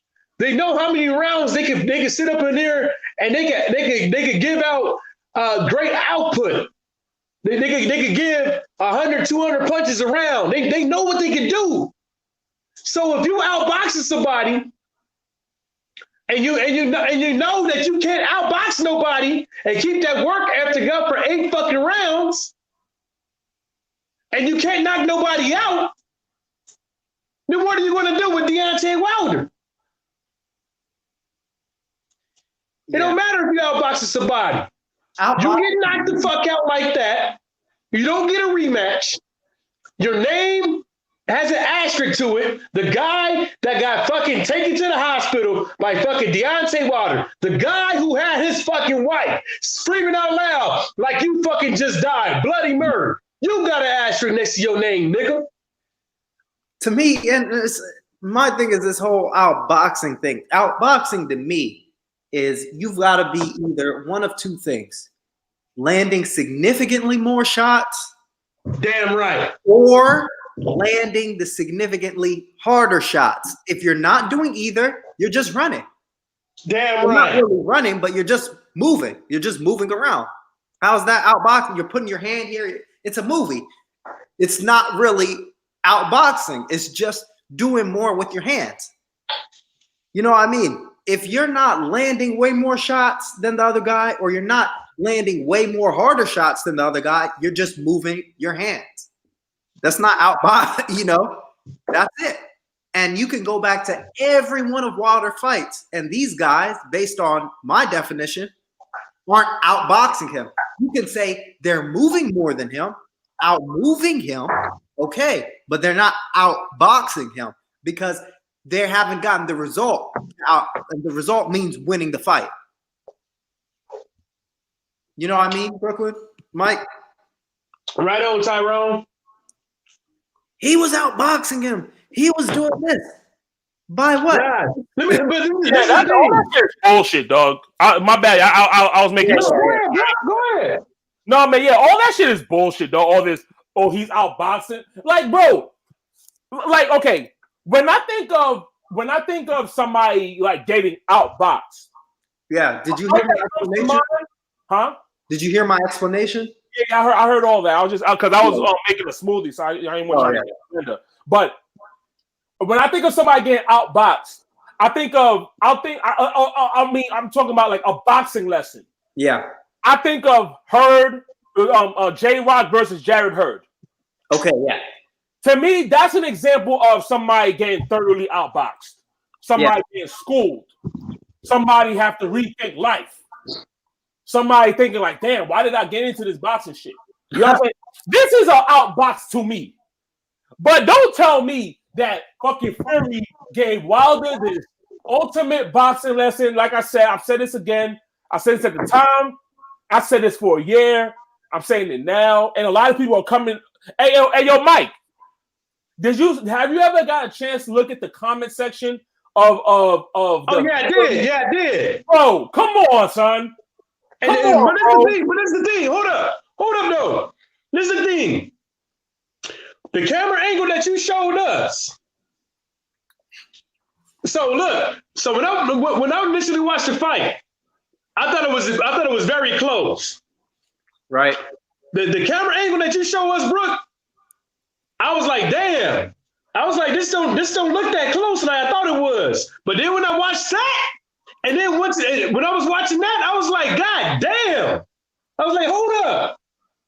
But the thing about it is, the comment section was filled, like y'all said, filled with people reneging on how they scored that fight. Exactly. They all did. Exactly. There's like, bro, I swear on everything I love, bro, I would challenge anybody, and I'm talking anybody. If you feel that fucking Fury won 10 out of 12 rounds, I will challenge. I don't give a fuck if you are a trainer. I don't give a fuck if you're a fighter. I don't give a fuck who you are. I will challenge anybody to that debate and tell me how this guy won 10 out of 12 rounds. Explain how he won 10 out of 12 rounds. Because at the end of a lot of those rounds, all I saw was herky-jerky shit and an occasional jab. Occasional right hand and occasional left hook. Occasionally. You know what I'm saying? Now, to be fair, Wilder wasn't landing that much punches on Fury, but Fury wasn't landing that much on... Bro, Wilder caught and made him miss a lot in that fight, too. And yo, I'm not going to lie. That's another underrated aspect about Wilder. from a defensive standpoint, he's very underrated. But not only on that, this is what I would say to folks. Explain how did Fury take that belt from Deontay Wilder? Explain how do you get knocked down 2 times in the fight and say you won? I don't care. I'm putting it like this. If you're a fucking boxer, and you know you got knocked down by this guy twice, and you didn't knock him down not one fucking time, you know that motherfucker bested you. You know you might have won all of these fucking rounds, but you know deep down in your fucking heart that this guy bested you in this whole fucking fight because you didn't fail to knock this dude down. These boxers know that. And that's the reason why Tyson Fury fucking felt like that in the fucking ring. Because he knew at the end of the fucking day, he didn't best Deontay Wilder. Deontay Wilder bested him. Sorry, these sorry ass niggas around here, these suck ass niggas want to talk about some, Tyson Fury won. Like Brooklyn said, explain. Don't just say he won 10 out of fucking 12 rounds. And then how can you fucking sit up over here, just give Deontay Wilder the rounds that he knocked Tyson Fury down? That wasn't the case. You can't go around here talk about you want to be a champion. You can't go around here talk about you've been waiting 600 days for a belt when you ain't taking what you want. You gotta take it. You can't go around here and leaving shit up to the refs and somebody's own country. And that's what you said. Yeah, he said you can't go around here living life thinking that motherfuckers are supposed to do the right thing for you. You gotta take it. What did you do to take it? Post-fight, what'd he say, Mike? He said immediately, first thing he said, listen, guys, I was fighting away from home on the back foot and I got dropped twice. I'm going to be professional here. Enough said. If it's like that, why are you going to come around and scream that, I should have won this hands down? But the first thing you say post-fight is what you did badly. If like I said, bro, you did enough. like I said, bro, it's an agenda against this man. It's an agenda against this man, Deontay Wilder. It's an agenda. It's a scheme. 78 Sports, man, he be saying the real shit. He be saying how, like, a lot of these, what the problem with a lot of these boxers is, like they've been training their whole life since they were kids. This, that, and third. They've entered this tournament. They've won this national. They won this junior amateur tournament. They won this Golden Glove. And then here you have a Deontay Wilder who comes into the scene at 20 years old, starts boxing at 20. Because we will all say, that's a pretty late time to start boxing. He comes start boxing at 20, starts, have no idea about the sport, ignorant to the sport, comes out of the gate. As soon as he comes out of the gate for 10 years, knocking people the fuck out. People are envy, son. They're envious of this man, bro. It's an envy. They're envious of Deontay Wilder. It's not fair. And they don't give and we get called all types of fanboys and all this shit. But like, what's crazy to me? You got these clowns. They'll tell me or tell Mike or tell Tyrone that Fury won 10 out of 12 rounds. We support Deontay Wilder. We get called fanboys and you're biased, all this faggot shit, But the people. So am I led to believe that the people who says that Fury won 10 out of 12, 12 out of 10 out of 12 rounds? Are you mean tell me you are the true boxing fans in the fucking YouTube community? In the YouTube community, you are the true boxing fan. You who says that Fury won 10 out of 12 rounds, and every chance you get, you bash and criticize and say all this type of faggot shit about Deontay Wilder. You are the fair one. No, sir. I think you are a bitch. That's what I think you are. Fuck out of here, bro. Hold up, because I didn't want to cut you off, so I tried to wait to the tail end of it. But damn it, I forgot what I was about to say. Next time, just cut me off, bro. What were that? What were you gonna say, Mike? Now start the thing over. You said, Brooks, so you can drop my memory. Now, like basically, like I was talking about how these boxing fans who come on here and say I got it now. This is another thing is that people got to understand is that some of these guys, even in the amateurs, was gifted shit. Yeah. Was gifted. When you listen to how F.A. Jabba had how his amateur career went to where he didn't have sponsors and this and the third. You know, he had to reuse gloves, headgear. He wore the same boots throughout the amateurs. You know, the same headgear throughout the amateurs. When you start listening to people about how people is up there, and then you get somebody like F.A. Jabba who ain't got nobody against somebody who got somebody. Exactly. Who you gonna win? The thing is, I can't rock with Fury and Wilder. You give me somebody like Wilder, you give me somebody like Fury you put in front of me. You've got somebody like Fury who's never worked a job a day in his life, who's all he did was box and lived in a big house, big family, support system.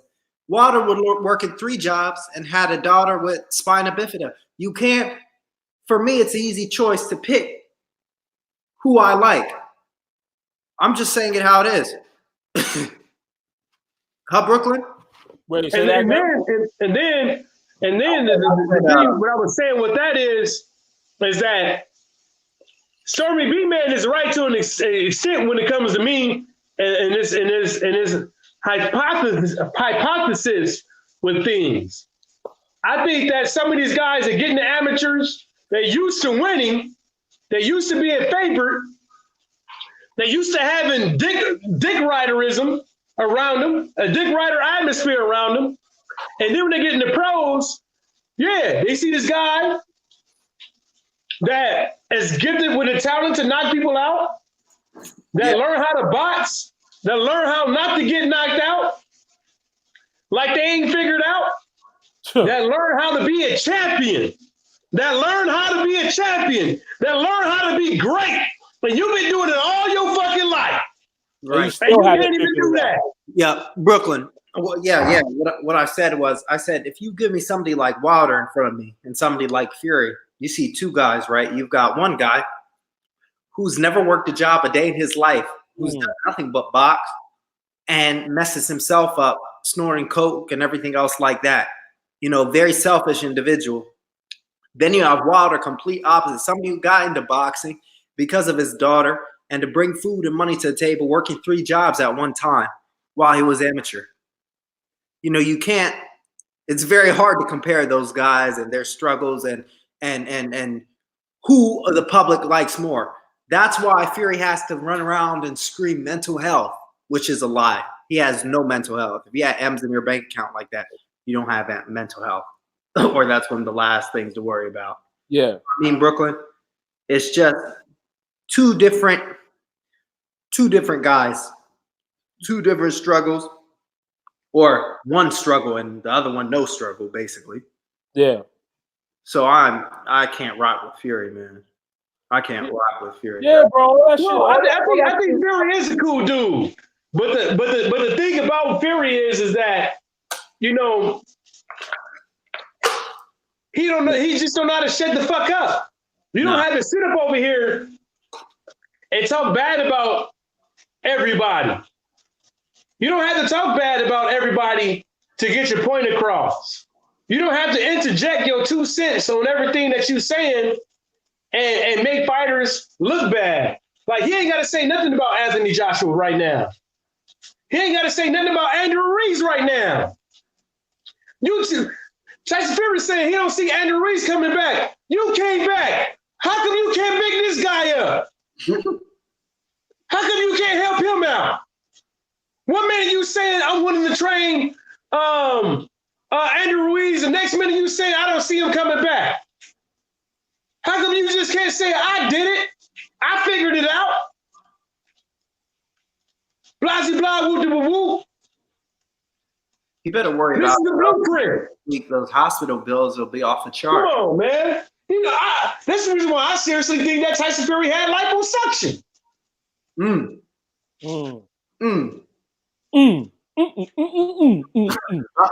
think he had liposuction. I don't think he lost all that weight by himself. Go ahead. You think Get the fuck out of here. You think the stretch marks are covering up the actual surgical lines that he had? Probably. Nigga, I got stretch marks. And I ain't never weighed over 200 pounds a day in my life. I was close. I have. Sure, I definitely have. I was above 200 for a while. But yeah, I've got stretch marks all over. Michael is a skinny ass motherfucker, dog. I'm skinnier than Mike right now, actually. But yeah, you're right. I don't really see stretch marks on him. That's weird. I mean, I lost 80 or 90 pounds. Yeah, man. When I do my videos, I show my face and shit. You know what I'm saying? Like, yeah, you can tell, man, I got a chubby face, so you already know what the rest of the body look like. Oh shit! You're right, Mike. I didn't even think about that, man. It's stressful. Yeah, that's crazy, dog. It's a liposuction. Yeah, it makes sense to lose all. You know that. It took me. It took me a year. It took me about a year to lose 80 pounds. But I wasn't really thinking too much. Tyrone, just think about it. You mean to tell me you lost all that weight? Yeah. Right? Being that fucking tall, right? Yeah. Right? You lost all that fucking weight being that fucking tall. Yeah. In a year and some change, right? Yeah. And you have 2 fights and you look healthy. And you don't look like you're getting tired. Then you fight Deontay Wilder, don't look tired. Then you fight Tom Schwartz, Adam Wallin, don't look tired. Tell me you didn't go to the doctor and get sucked out. Tell me you didn't go to the doctor and let him suck you up. What were you gonna say, Brooklyn? No, just on a side note. So wait, you say you lost 80 pounds in 1 year? So what's the most you ever weighed then, if you don't mind me asking? Shoot. Well, when I finally got the courage to weigh myself, I've been on a diet for 2 weeks, but I hadn't weighed myself before I started the diet. So I don't know what I was at my biggest, but when I did weigh myself, I was 259.2. But 259. Oh, okay, I mean, but you like 6'2", so yeah, so that's still not bad. Like you look that's kind of like the equivalent of like an outside linebacker. Yeah, basically. I went down. My lowest I've ever been, like in the past 2 years, 3 years, has been I had to get up, bro. I was 157.8. And I got back up. Now I'm like what, 176? Yeah, so for you, like a good weight for you is probably like 200. Yeah, I'm gonna put weight on again once I get past this cutting phase. I'm not really losing too much weight. I took out all the cardio because I'm losing weight too fast right now. I'm just trying to lean out, and once I get to like 170 again, get around 170, I'm gonna put weight on. Because over break, I was like, I got up to 184, 185. But that was like eating all those like yeah, I was eating like carbaceous. Yeah, during the holidays. Okay. Yeah, I'm trying to put on. It'll probably take me a while to put on good, bulk. Yeah, good lean mass. Yeah. Yeah, I want to. But that's easy. You get yourself like those. You get yourself some. There's a lot of like good food to eat. Natural good food to eat to make you gain weight healthily. So. Yeah, I love chicken. I love steak. I love meats and all that. Yeah. But I think with bulking, I've got to get back to put more carbs on. Like right now, I'm on my little diet, and I've been losing weight so fast and leaning out so quick that I had to cut the cardio out because I was only like walking twice a week the first 2 weeks, and I was losing weight too fast. So I just took that out. Yeah, your metabolism. I mean, but yeah, because you only 20, like what, 20, 21? Yeah. So it's like your metabolism is revving. You know what I'm saying? Yeah, it's weird with me because the thing is, I don't have like an in between. If I sit down and do nothing for a week and start eating, I can gain weight really quickly. It won't take me too much time. But if I'm active, I can move weight really, really fast. But I don't have like a middle ground. It's weird. Yeah, that's what's up. That's a good problem to have, bro. I'm on a mission to lose a significant amount, like a real significant amount. You know what I'm saying? So we see what happens. I think I'd want the metabolism where I can literally do nothing, and still eat a lot and be fine. Yeah. The thing is, for me, if I get into eating a lot for a week, it takes a week to reset mentally for me. If I'm eating a whole bunch for a week, then I'm pretty much let loose. It takes another week to start eating less. If I eat less for a week, then I'm fine. Yeah, for me, I'm staying away from carbs. Eating a lot more greens and shit. Yeah, I love it. And I'm really been into making like juices and like smoothies and shit like that. I like Mike was just talking about the salads he was having. He said Kobe cheese, and I think I might pick some of that stuff up. The lettuce, the chicken, that sounds real good. I love kale. Kale. Like I love kale because like for me, because like you eat. Because a lot of times, you eat you when you want a carb-free diet, you get hungry fast. You know what I'm saying? Yeah. But one thing I notice about greens, like hearty, like I always buy like hearty vegetables, like green, like kale, or maybe in the future, like I'll do some collard green, like I'll just do like some raw collard greens or some cabbage because like they nutrient dense. So for me, especially me trying to lose a lot of weight. I'll eat like a kale salad and I stay full for a while because it's a very dense vegetable. It's not like spinach or something. It's nutrient dense. Yes. It's so low in calories and it's filling. It's the perfect food. Yeah. Kale is like the perfect food if you're trying to like lose weight. And then like I'm getting into a habit of like drinking juice.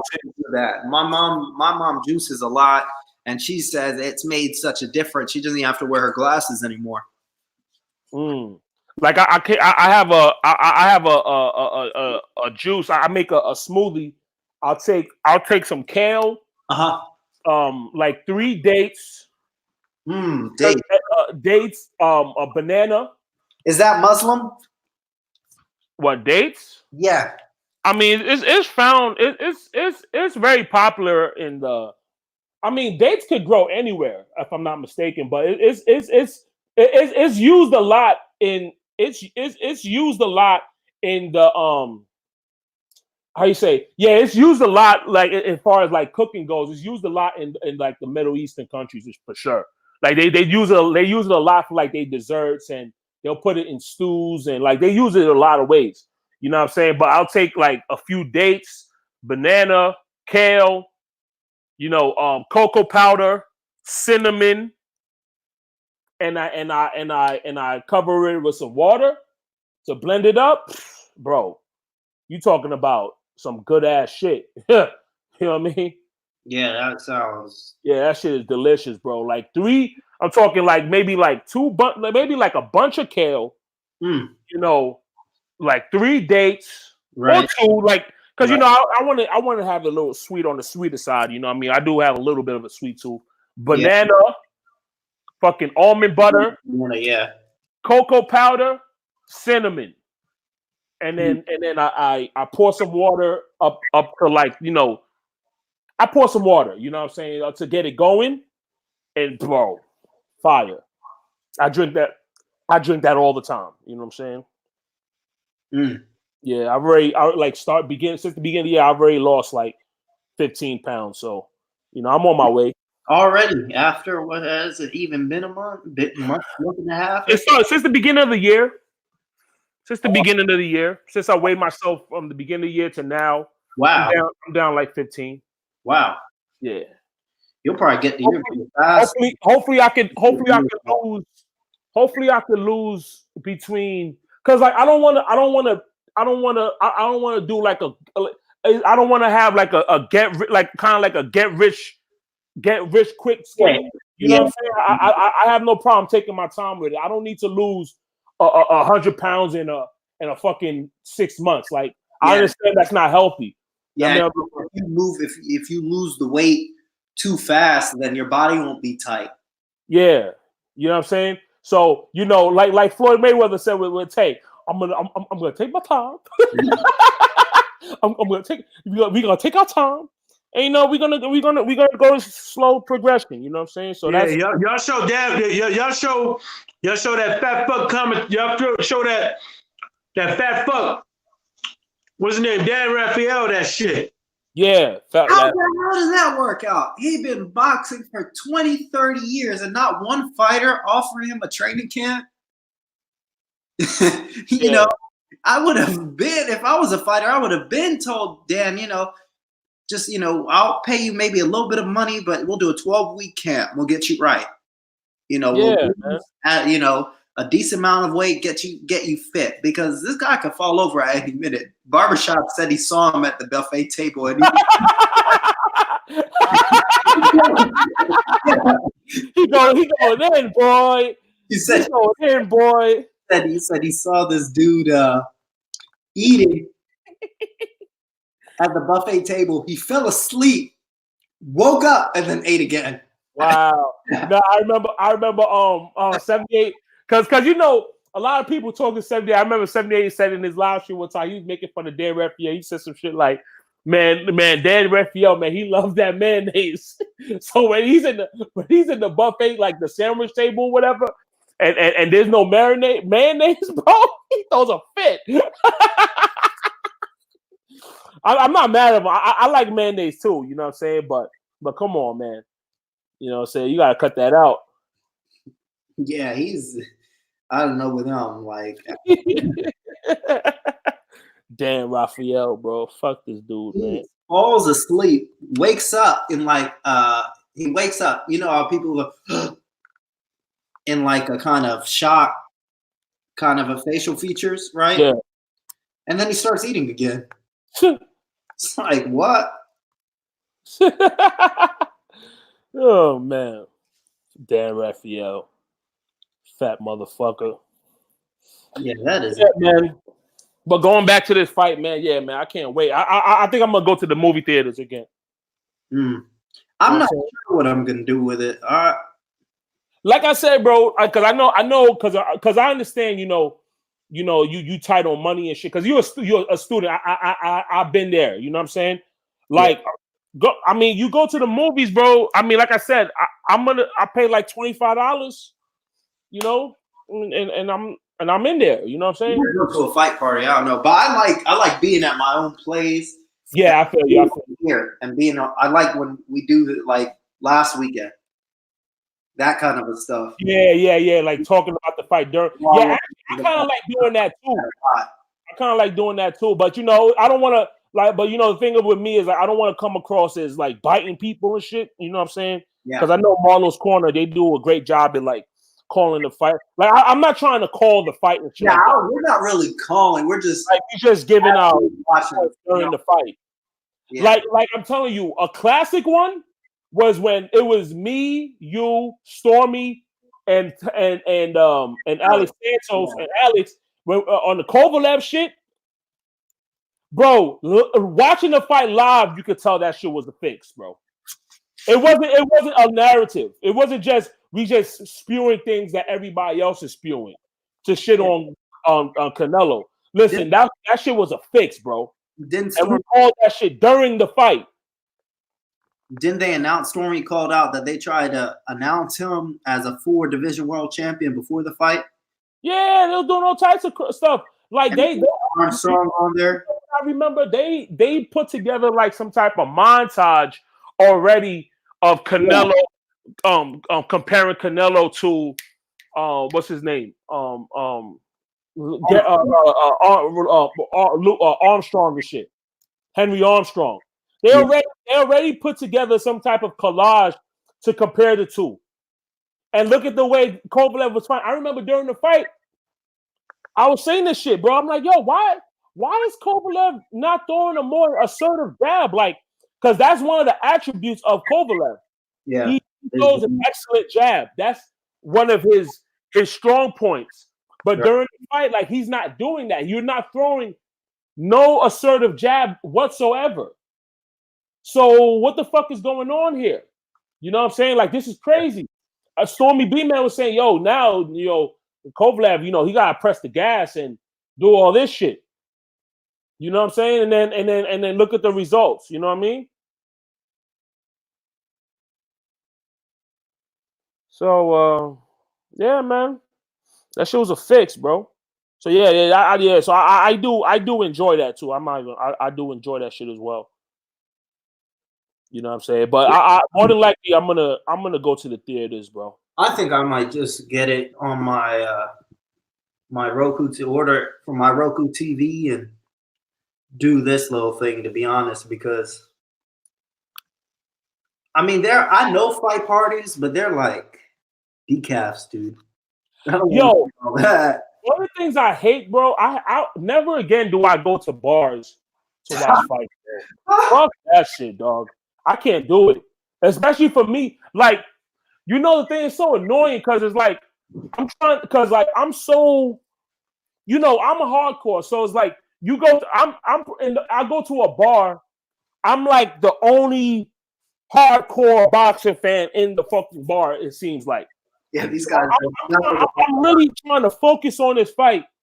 And throughout all these other fights, all you hear is commotion. People saying stupid shit.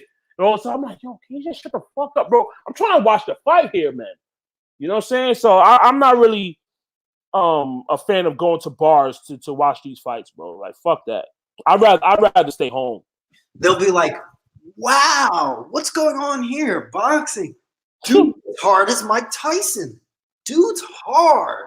Yeah. Wow. That guy's a good he's throwing his what's it called? It's a jab. Yeah.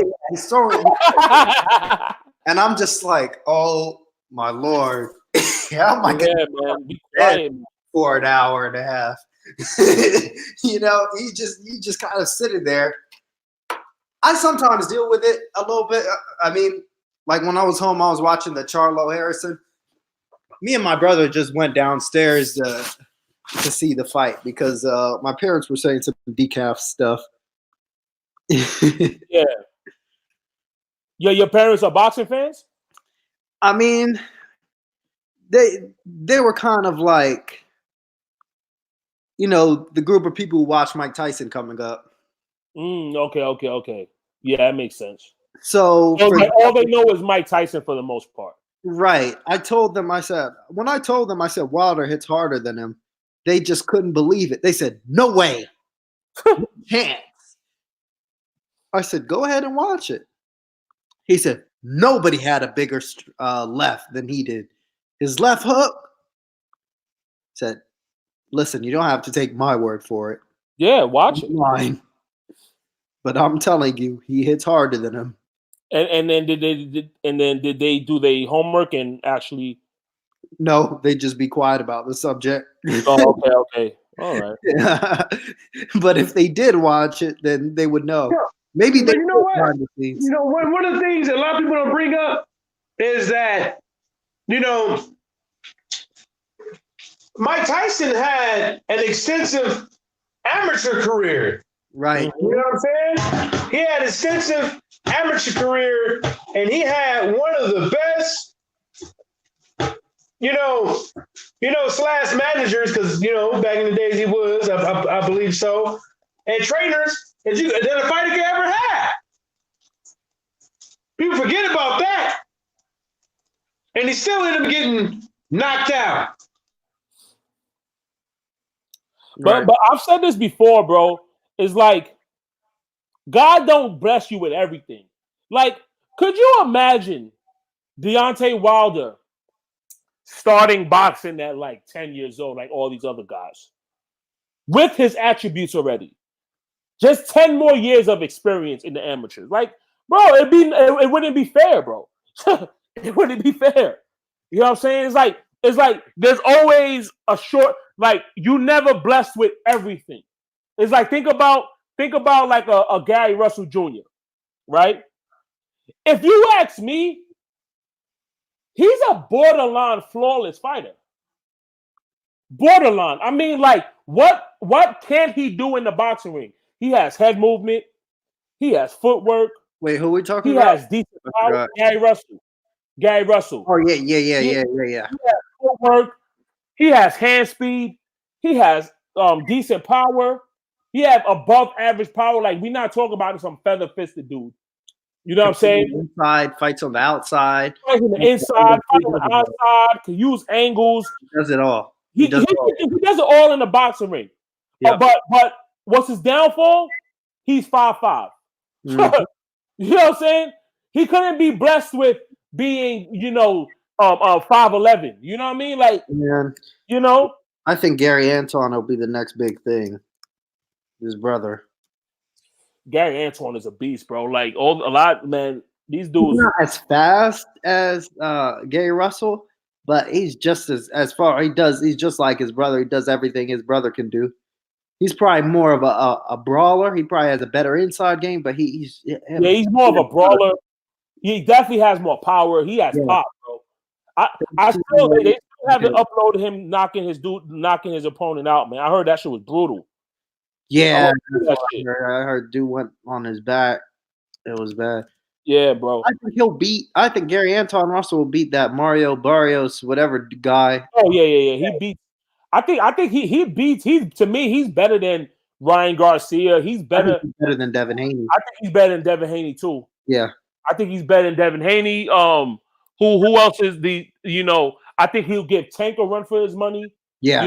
But see, the problem is he's gonna be another one being ducked because he doesn't get the fanfare, and he doesn't have as much like Twitter followers and all this other shit. You know what I'm saying? So they're gonna duck him. They're not gonna fight this guy, dog, in the future. Yeah, man. Trying to see. They're gonna say shit like, "Oh, you gotta raise your profile and all this bullshit, dog." He's raised his profile, and I don't know, and he needs to make more money, and he's raised his profile off the back of Anthony Joshua, and I'm just fuck you. How does that work? He's not no. How do you step over a blank? You know what I mean? How do you get leverage off of say you're trying to get upstairs, right? Yeah. But there's no steps for you to get there. Wilder just climbs around. Or Wilder climbs around and gets upstairs, right? But Joshua is not he's like how does he use your name to get upstairs if you weren't in order to begin with here? He's not a factor here. Wilder not a factor at all. Himself. Wilder did it himself. The only reason why he's attaching, the only reason why he's saying your name, because you got 3 belts. He wants to fight you. Right. That makes sense because y'all in the same division. I mean, what you want Deontay Wilder to do? So essentially, he shouldn't say Anthony Joshua's name at all. He's saying his name because he's a champion. Wilder's a champion. Oh, AJ's a champion. They are champions. Right. Wilder wants to fight the other champions. Look at his career. He wanted, and that's another thing. This whole narrative that he ducked Klitschko. He never ducked Klitschko. Klitschko never wanted to fight him in the beginning. People didn't even look at the timelines. By the time Wilder got the belt, Klitschko was already set to fight, Fury. Exactly. So how did he duck him? Basically, I mean, It was already scheduled. he had already, when Wilder got the belt, Klitschko had already, was going to go for Tyson Fury after he had beat Brian Jennings in April. It had already been scheduled, like you said. And then he lost to Fury. He lost to Fury in 2015. That's when he lost to Fury. Did you hear Klitschko come out today? I want Fury to win because we can then do a rematch. That will never happen. Oh, Fury said that? Klitschko said that? Yeah. Wow. Yeah, he wants Fury to win just so that he can do a rematch with him. Wow. See what I'm saying? But Wilder's not the best. Like, how you being ducked and you're not the best? Yeah, you're the best by default. I think we don't gotta do too much talking once they see the result in their face. Once they see the result, once they see what happens February 22nd, then it's just gonna be even more. It's gonna be goalposts shifted, and it's gonna be basically a renovation, a house renovation. Wait, so Fury's thinking about coming back? I mean, Klitschko's thinking about coming back all of a sudden? Yeah, he wants to come back if Fury wins to get the rematch. That's some pussy shit, dog. Like that's so bitch, dog. I mean, why wouldn't you say it would have been more gangster to say, yo, I want the winner. I want the winner, but no. You know what I'm saying? That doesn't make sense to people. It makes more sense to say that it makes more sense to say, yo, I want Fury to win so we can do the rematch, instead of saying, yo, I want the winner. Like, come on, Klitschko, dog. You don't want no smoke with Wilder, son. What, bro? Wilder would knock that cracker the fuck out, son. Yeah, one right hand. He will knock him out and back to Germany or wherever the fuck he's from. He gets knocked out. He would have been knocked out in 2015. He never wanted to fight Deontay Wilder, bro. Never. Deontay Wilder went up to him and said, yo, when are we going to fight? What did Klitschko say? He says, you need to fight somebody.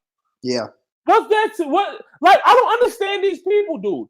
But see, this is the agenda. This is why I'm saying there's an agenda against Deontay Wilder. Even this whole Dillian White shit. This whole 600 days nonsense. Okay, you're talking about, and then you even and Paulie again. Oh man, hold on, son. Fucking guy in the chat, man. I'm blocking this dude, bro. If you haven't did it already. Was it Chad Mullen? I'm blocking him, son. Like, he's a faggot, bro. I'm blocking this dude, bro. You know what I'm saying? Or whoever will have a wrench, man, block this guy, bro. Like, I don't understand this guy. Yo, beat it, cocksucker. What the fuck is the matter with you? Is he putting abusive stuff in there? Nah, bro, but he's a faggot, bro.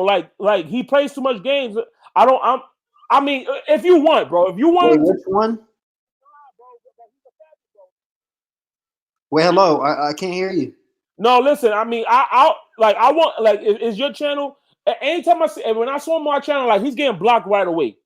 Yeah, you know what I'm saying. If you want him to stay there, I said no dick pics or anything sexual because I'm used to just immediately just blocking them. So I said I promise. I was gonna block that faggot. If he puts one thing there, I'll hit his ass. Whatever. No, man. What was I gonna say? Yeah, go ahead. Yeah, this is what I'm saying. The issue, bro. The issue I have is the agenda. It's the agenda against Deontay Wilder. Even all this 600 days stuff. It's like, dude, he was never the mandatory. Right. He was never the mandatory. And look at Paul Malinagi's faggot ass again. This is, what I'm saying, his faggot, he's talking about, guys like Dillian White, the hypocrisy of this faggot. Guys like Dillian White, a lot of guys like that, he doesn't bring, guys, he doesn't bring a lot to the table. So a lot of times guys like that don't get the fights because, they don't bring a lot to the table and they just playing the political game because they know he's dangerous and all this shit. And I'm thinking to myself, so let me get this straight on Paulie Malignaggi. You're a fan of Dillian Whyte, but all of a sudden you're a fan of you like Dillian Whyte's fight style, but you frown upon Deontay Wilder? Jesus. The fucking hypocrisy of these people, son. The only thing about Dillian Whyte is I like the effect of that left hook, not gonna lie. But other than that, his left hook is overrated. I mean, if you ask me, his he don't have a left hook like what's that dude who fought back in the days? Like who's that white dude? That white dude back in Rocky, man. Damn, what's his name, bro? Tommy Morrison. He doesn't have a left hook like that. His left hook is very overrated, bro. Who has he hit the left hook? He didn't hit the left hook against Marius Wack. Patrick. I put it like this. I put it like this. Like, so on Twitter, I be commenting on people's posts and stuff like that, Michael Benson and shit. Right. Then all of a sudden, I get these idiots hitting me up. You got to understand this. I keep trying to tell folks, man, this is your career. This is your livelihood. Dillian Whyte knew who was a mandatory. Dillian Whyte knew who was a mandatory before he was ranked number 1. Dillian Whyte knew that being ranked number 1 doesn't give nobody an obligation to fight you. You see what I'm saying? So you should have did. Dillian Whyte had a whole year and some change to get a Deontay Wilder fight, but he strategically bypassed Dominic Brazil and Louis King Kong Ortiz so he can become a pay-per-view fighter and headline his own cards in the UK. That's all it was. He fucked up, but then he want people out here to sit up over here, have a pity party for him, and he want people to do things for him that he is not willing to do for himself. You can't have one standard for Deontay Wilder and have another standard for yourself. Deontay Wilder did what he was supposed to do. You didn't do what you were supposed to do. You could have went out there and fight, like I said, Dominic Brazil. And if you think you can beat Deontay Wilder that bad, then Dominic Brazil would have been a breeze. But you wasn't calling out no damn Dominic Brazil. I know people want to say, well, they mandated the fight for Dominic Brazil, but blah, blah, woo, woo. They mandated the fight because the fight with Tyson Fury with Wilder didn't happen. So Wilder ended up fighting Dominic Brazil. 1 + 1 = 2. Dillian Whyte + 2 = -5. You're in the negative, my nigga. You can sit there and wait since you was being so content on being number 1, then being the mandatory, then doing what you was supposed to do to be the mandatory. You can sit back where you are and wait until 2021. And plus, regardless too, and see, this is another thing too. It's like, bro, Deontay Wilder. Okay, people are accusing Deontay Wilder of avoiding Dillian Whyte. This narrative. But he's fighting equal to or better fighters, bro. Since he came into the scene. Luis Ortiz is 20 times better than fucking Dillian Whyte.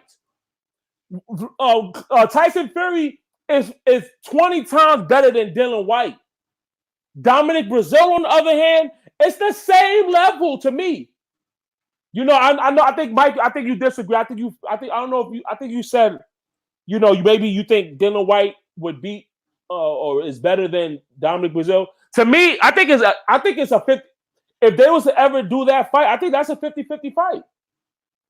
Well, I think Dominic Brazil would beat Dillian Whyte, but what I said was that if Dillian Whyte thinks he could go up in there and beat Deontay Wilder this whole time, well, it'd be easier for her to fight Dominic Brazil, right?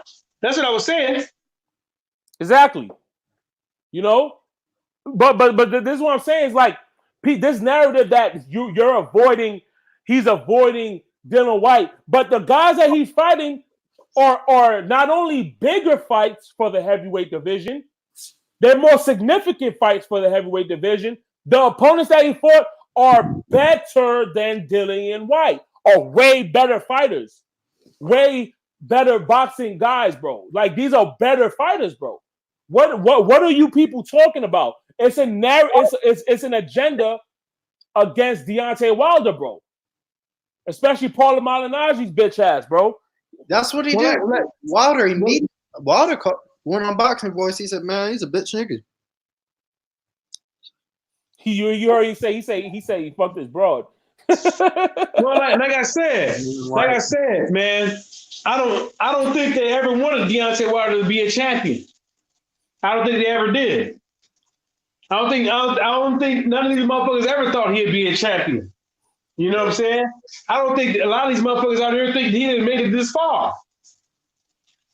You know? And now that he has, people are still sticking with their narrative that they had before because it's an agenda. Yeah, it's like man. when you hear some of these YouTube channels and some of these Twitter guys, they can never be wrong. They can never be fucking wrong. They always got to be right. And they're always in the defensive when it comes to the things that they say. So if they say that Wilder can't do this, or this guy is in the third, most likely they're not going to come out and say, well, I was wrong, I picked the wrong person, blah, blah, woo, woo, woo. They make fucking excuses. You can't tell me that if you have Liam, Callum Smith, and all these other Liams and all this stuff, that if Caleb Plant was from the UK, they'd be on this goddamn dick about how good he is. Caleb Plant's a fucking damn good fighter, bro. but since he's not one of these guys that you can sit up over here and talk about. He's not one of the guys that you can sit up over. You want to sit up over here and big up or anything. Sometimes these motherfuckers just want motherfuckers to lose. Bro, Caleb, I'm not gonna front. When it comes to Caleb Plant, bro, I think he's in my time watching boxing, bro, I think he's the best white boy I've ever seen, bro. You know what I'm saying? Like, now you had Kelly Pavlik. Kelly Pavlik was a damn good fighter himself. Kelly Pavlik was up there. I'm talking about white Americans. Bro, that dude got some sauce, boy. Huh. Yeah, that dude got some. Kurt Anderson, he always used the term rhythmic and perpetual motion. That's one of the things that he looks for in a fighter, and he definitely has that.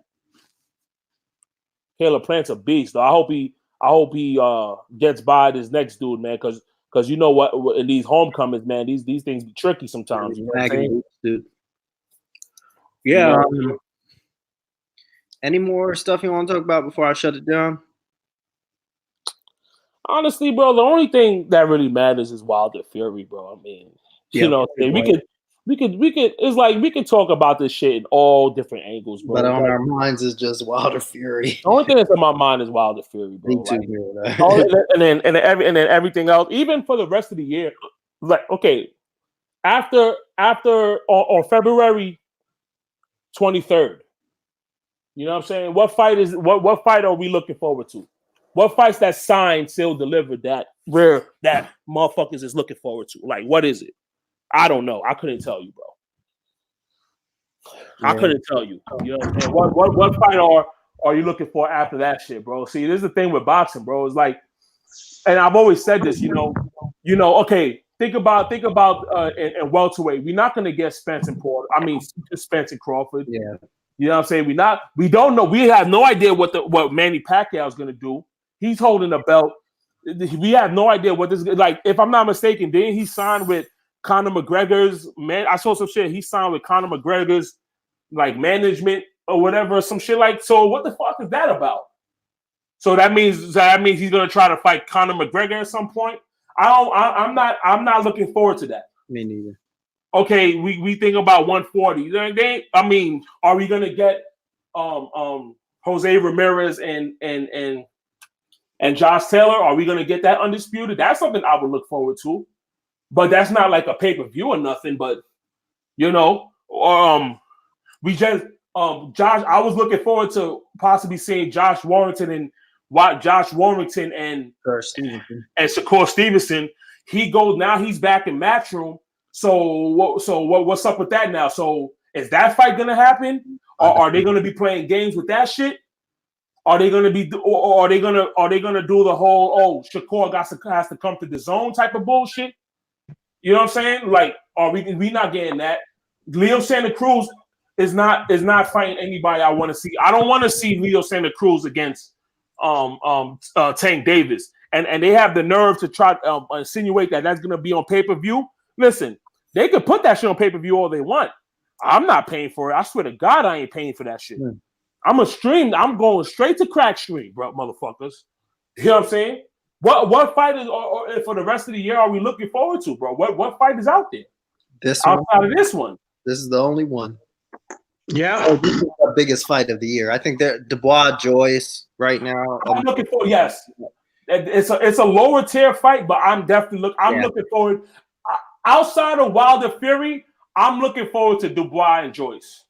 I'm looking forward to that one. I can't wait for that one. Yeah, that's the big one. It's a big fight in the UK. You know what I'm saying? It's not a big fight in America because none of them guys is known. But for a hardcore boxing fan, that's a big ass fight. Yeah. You know, are we gonna get a unification between the winner of Jason Rosario and J Rock against Charlo? Are they gonna mix it up at some point? When J Rock wants the rematch. J Rock wants the rematch, but nothing has been announced. Yep. You know what I'm saying? So what the fuck is going on, man? What's up, man? Like these dudes, man, they gotta stop with the bullshit, man. You know what I'm saying?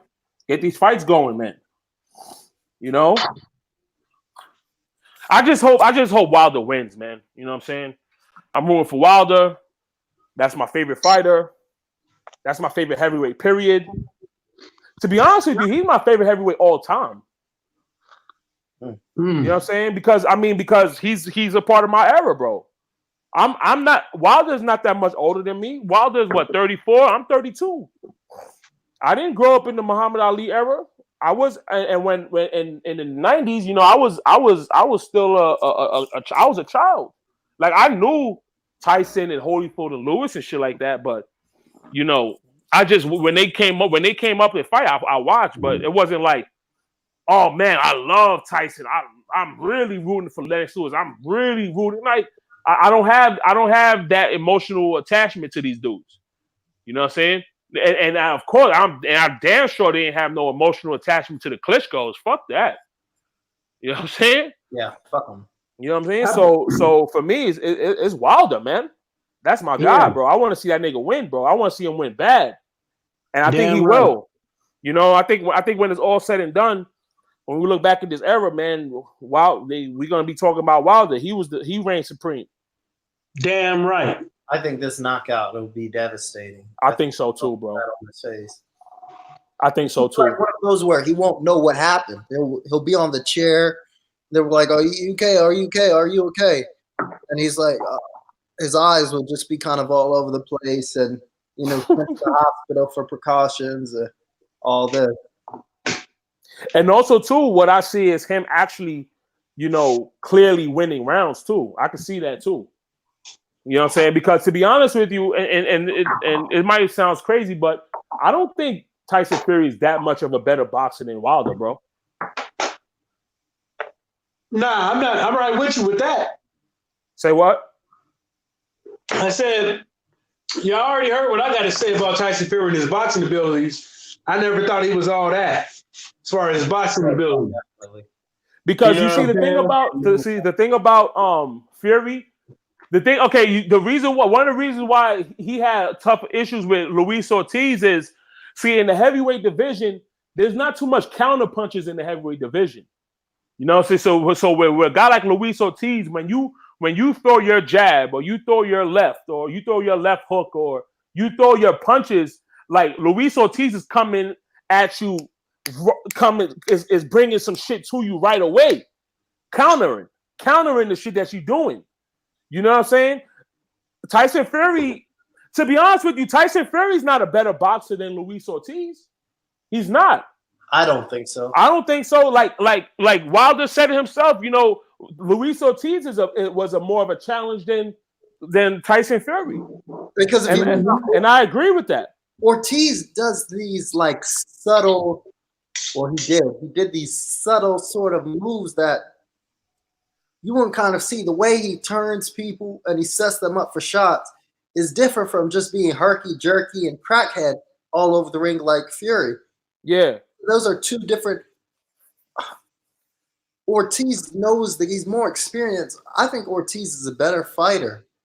I think so too. Tyson Fury. And we're going to see this come February 22nd, come next week, because it'll be a game over, like Lil Flip said. You know, I've been saying, and another thing too is, you know, it's a reason why these guys are not fighting Luis Ortiz, bro. It's a reason, it's like the thing that baffles me with the sport of boxing, and it kind of pisses me off too, because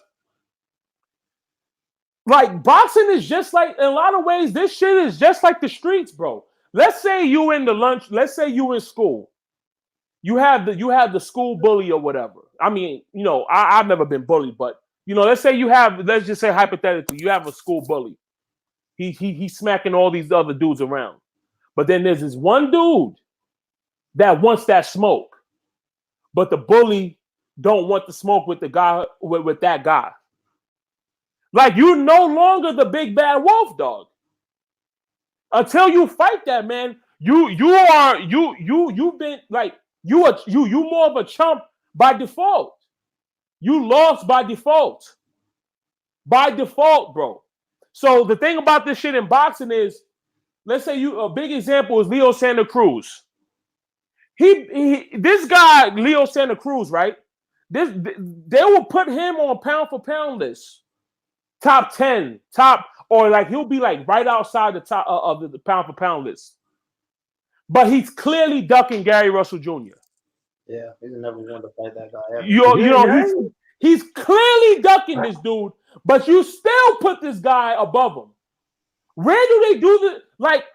See, this just shows you how like these guys in this that do these pound for pound lists, these mainstream pound for pound lists that's behind these websites and all this shit. These motherfuckers have absolutely no street background whatsoever.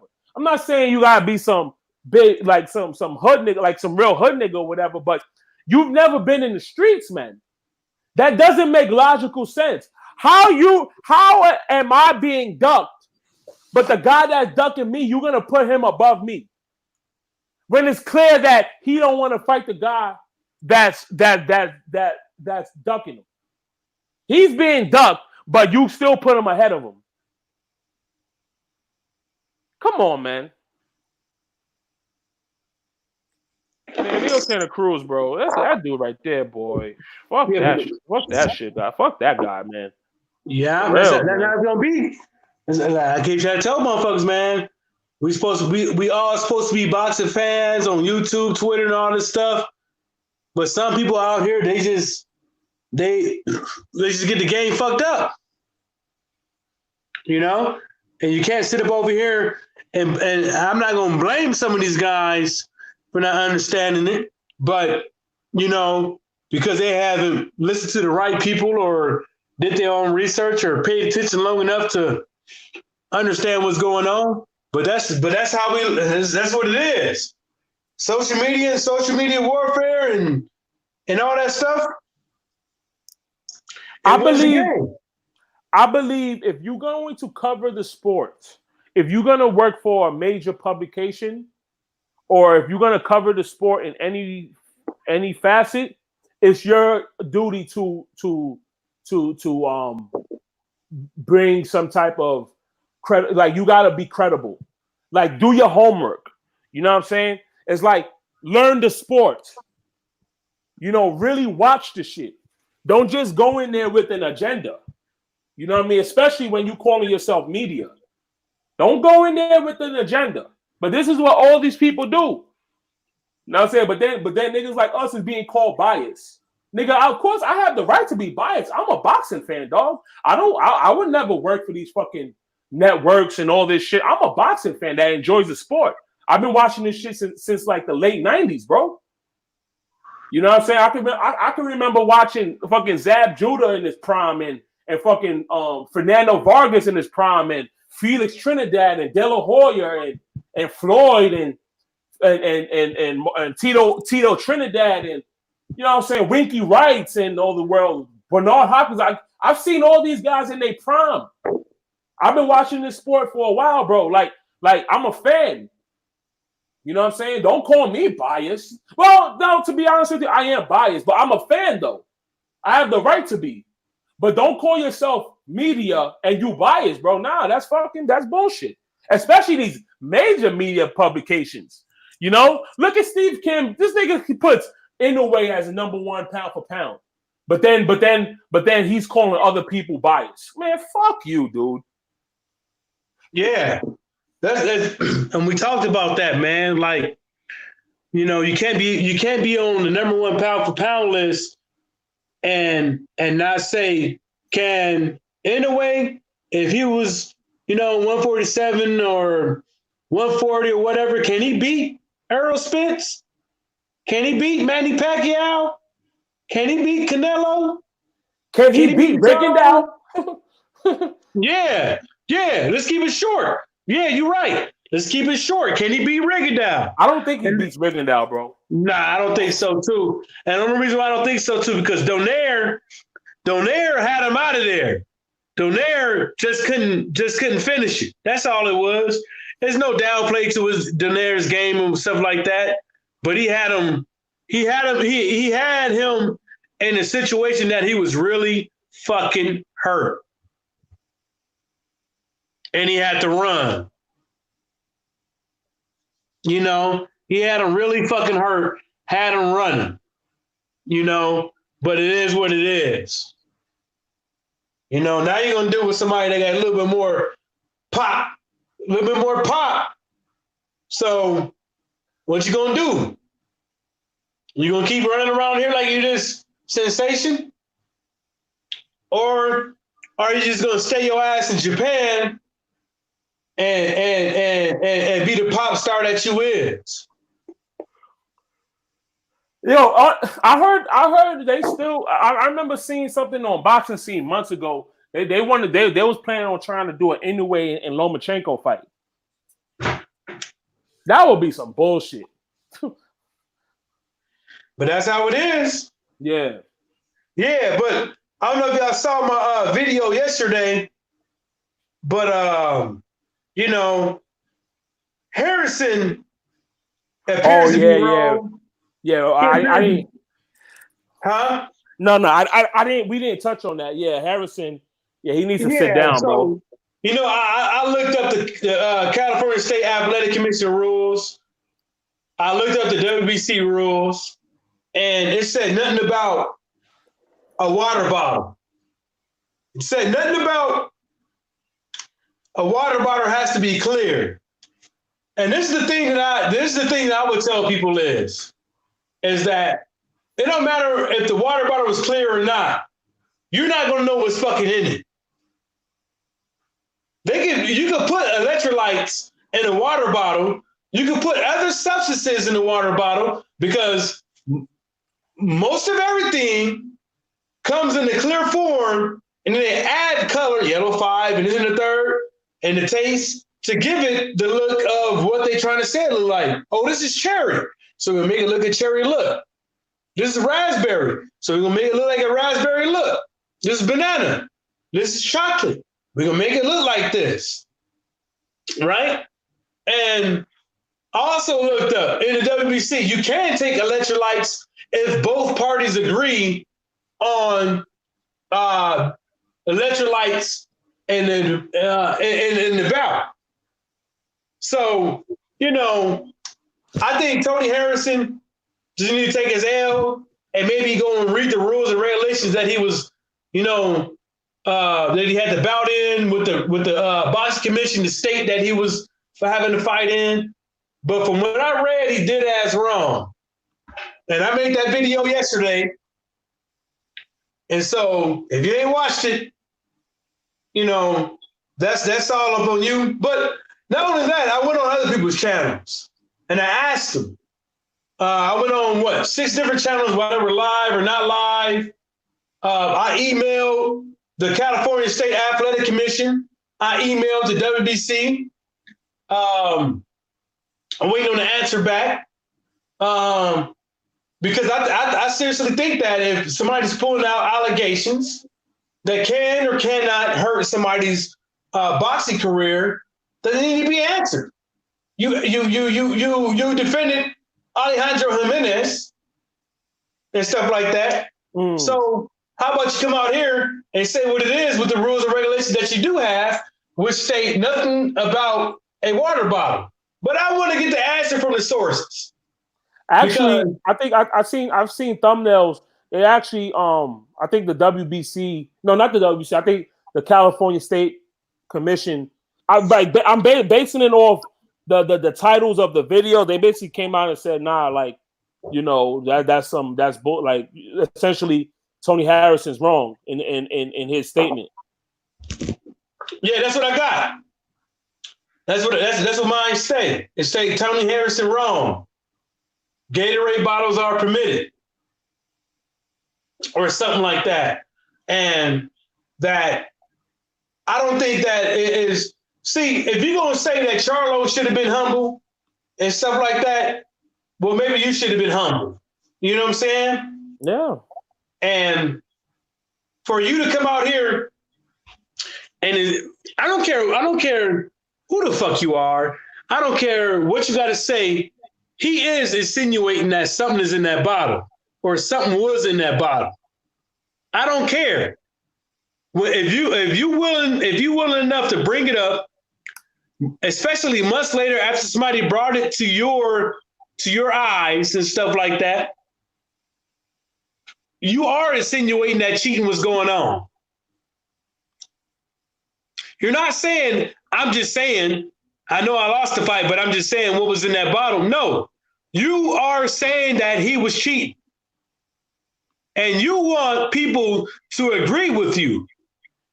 But when I looked at it, I went to a couple of channels and listened to what they were saying right after that.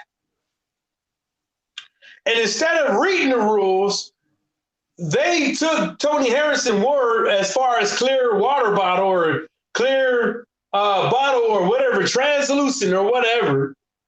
Oh, they didn't do their homework. They said you see, people are bags, bro. See, this is why. Like, I don't even listen to these type of channels, bro. Because like when I'm listening, like and if I'm having a conversation with anybody in real life, man, like I don't got time for the bullshit. I don't fuck with a lot of people. So like me, you know, being in a chat group of you guys, like, you know, that means like, yo, I respect y'all. I respect how y'all move. I respect what you say. I have respect for you guys. You know what I'm saying? That's the only reason why. That's the reason why I'm in your chat room.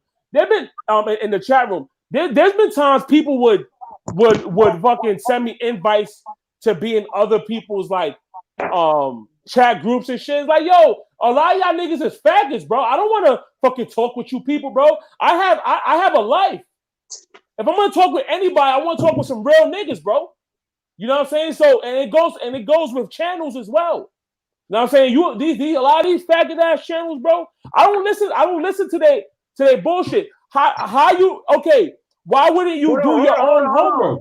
Hold on. Let's be easy with that. I'll talk to you later though. Let's be easy with that. Easy with what? The faggot ass channels and shit. Let's be easy with that.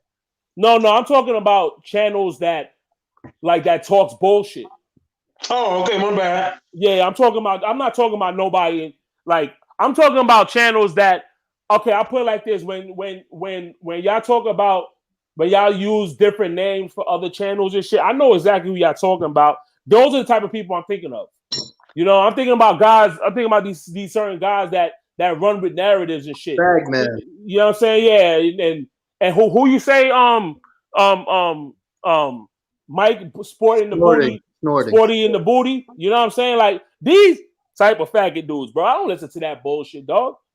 You know what I'm saying? Because y'all have an agenda. Y'all trying to push a narrative. You know what I'm saying? Y'all trying to push a bullshit narrative. I don't listen. I ain't listening to that. And I used to be subscribed to Hat Man. Because before this whole, AJ, like this, you know what I'm saying? Like a lot of these dudes, bro, a lot of these dudes in the UK, you know what I'm saying? They changed up their whole shit.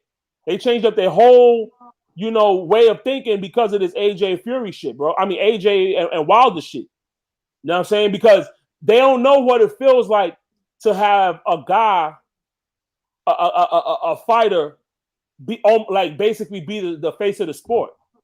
They've never experienced that in their whole life. You know what I'm saying? When they talking about boxing, for the most part, you're gonna talk about the Americans, dog, because we the best, especially the Black Americans. We the best, dog. You know what I'm saying? But they've never had a UK fighter that's like at the top of the sport, and they see Anthony Joshua as potentially being that. And they feel a certain way. So fuck them. I put it like this. That's the reason why I keep saying it's like, I don't think the WBC, I don't think ESPN, Showtime, HBO, I don't think a lot of these guys wanted Deontay Wilder to be a champion, And now it's just, after he became a champion, made more than a couple of title defenses. And now people are up in arms with, the shit, the way of thinking and their agenda and their bottom line and how they're going to push it, because it didn't happen until recently. Deontay Wilder started getting a bigger push. You got the heavyweight champion of the world that's an American. He should have been put on different platforms and during Super Bowls and during games and stuff like that. He should have been on that. But you didn't want him to be the face. I believe I think it was Albert Prince Bell that was at one of my football games, commentated for one of my football games last year. And I think it was him. Was it him or was the other dude, Tyrone? But DeAndre Ware. Yeah, it's DeAndre Ware at my football game last year in Toledo. Yeah. He was commentating for my game. And I saw the dude dapped him up and stuff like that after the game. Told him, good luck with his career, champ, and stuff like that, man. But, it's just to show you that on the local level, people, look, I'm going to put it like this. A lot of people sleep on these cities that ride for their fighters, that ride for people that's from their city. Toledo is one of the cities I actually happen to live in that actually ride for their fucking fighters on big time. I'm from San Diego. I know cats from LA. They're not willing to ride like that. Nah. They're not willing to ride like that for somebody from their hometown. But people in Toledo, when Rob Easter Jr. fought at the Huffington Center, right across the street from my apartment complex, downtown Toledo, it was the first time it ever fucking sold out. First time. He sold out his own fucking venue at a major venue. I don't care. Huffington Center, and guess who was supposed to play there that year before he came? Janet Jackson, before she got pregnant.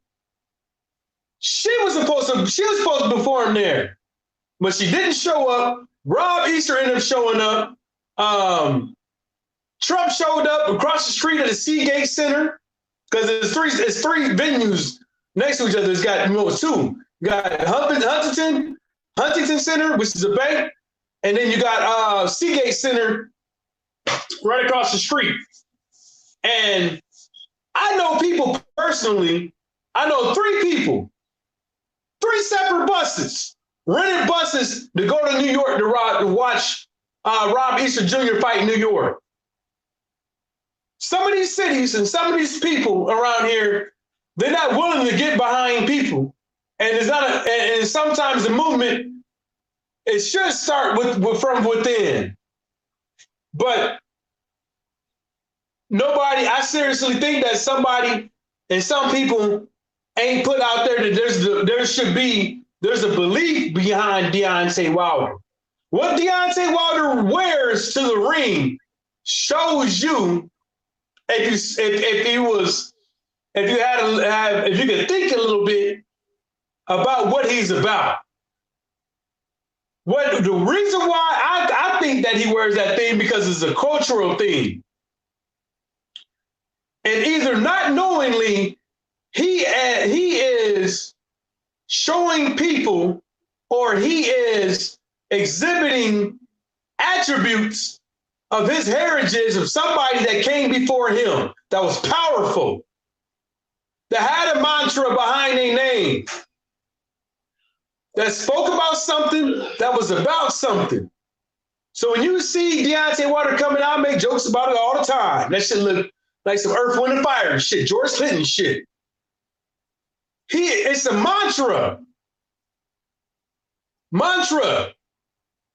And anybody knows about mantra, when you believe a mantra, it hits your chakras. It hits your soul, your spirit. I like those. I like his outfits, bro. Them shit's I lit. That should be like my favorite one was the Brazil one, because just me personally, like I'm a just in general, like I love like black and gray. You know what I'm saying? So like that shit was fucking flames, bro. Gary Russell, bro, last week. Oh man, I love that entrance, man. He had some fine ass broads gyrating this shit, man. That was beautiful thing to see, man. That was beautiful, man. Shit. Mm-hmm. That's so far, man. I mean, it's early in the year, man, but that's the ring entrance of the year so far. Yeah, I think so. Yeah, man, that shit was awesome. Yeah, so you know what's cool I liked about that was because a lot of people had that Mongol stuff out there, you know, and they forgot how he come out for all his fights. They forgot. They thought he was gonna come. They thought our boy would come out with a nice little ring entrance and shit like that. And Gary Russell came out there with all that shit. He showed them that, like, he's, you know, y'all might be Mongol and all this shit, but I'm black and I'm proud. Mm-hmm. You know what I'm saying? I'm black and I'm motherfucking proud. You see these women that's coming out with me? You know you like that shit, but you can't have it. You know now, one thing about Gary Russell, he turned it into like a Africa versus, you know, Mongolian thing. Like he was making references of that in the press conferences. Like he was like, yeah, you know, there was a time where, I'm paraphrasing, but he said some shit like, yeah, Mongolia was running shit and whatever, but then when some African kings came through, they put an end to all that. Like he really made that into like a Africa versus Mongolia type shit. You know what I'm saying? But that's the thing. It was back in those days. It wasn't Africa versus everybody else. Them fucking Greeks and all them other motherfuckers there to get other motherfuckers to come over there to help them out. They couldn't win it on their own. They couldn't win that shit on their own. Yeah. And we ain't talking about Africa as a whole. We talking about the countries within the continent of Africa. They had to beat people it was 1 to fucking 3 to 4, 5, 6. That's what them niggas had to do. And that's the reason why you have things called like, what's that thing they call like the dark era where all history is all fucked up. They don't have no regulation. They don't have nothing on paper on what happened during them times. That's the reason why you don't. The dark ages, because niggas was running shit. And they happened to run into a whole bunch of niggas. Black Plague with black niggas. Yes, sir. Fuck out of here. Yeah, man.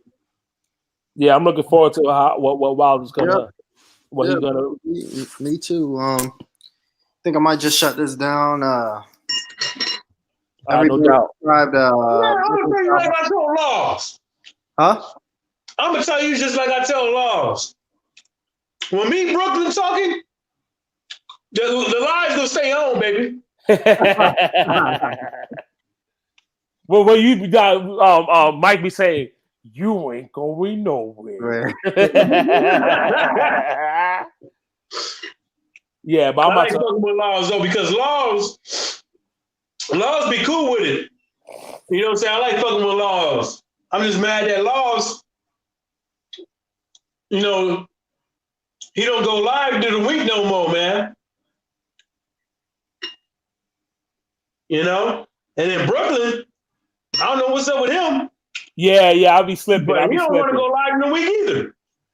Yeah, I'll be slipping. I'll definitely I'm definitely gonna start doing my Wednesday shit again, man. It's just things be coming up. These last few things been hectic a little bit. Not hectic, but you know, I've been occupied with things. Mm-hmm. No, I ain't mad at you.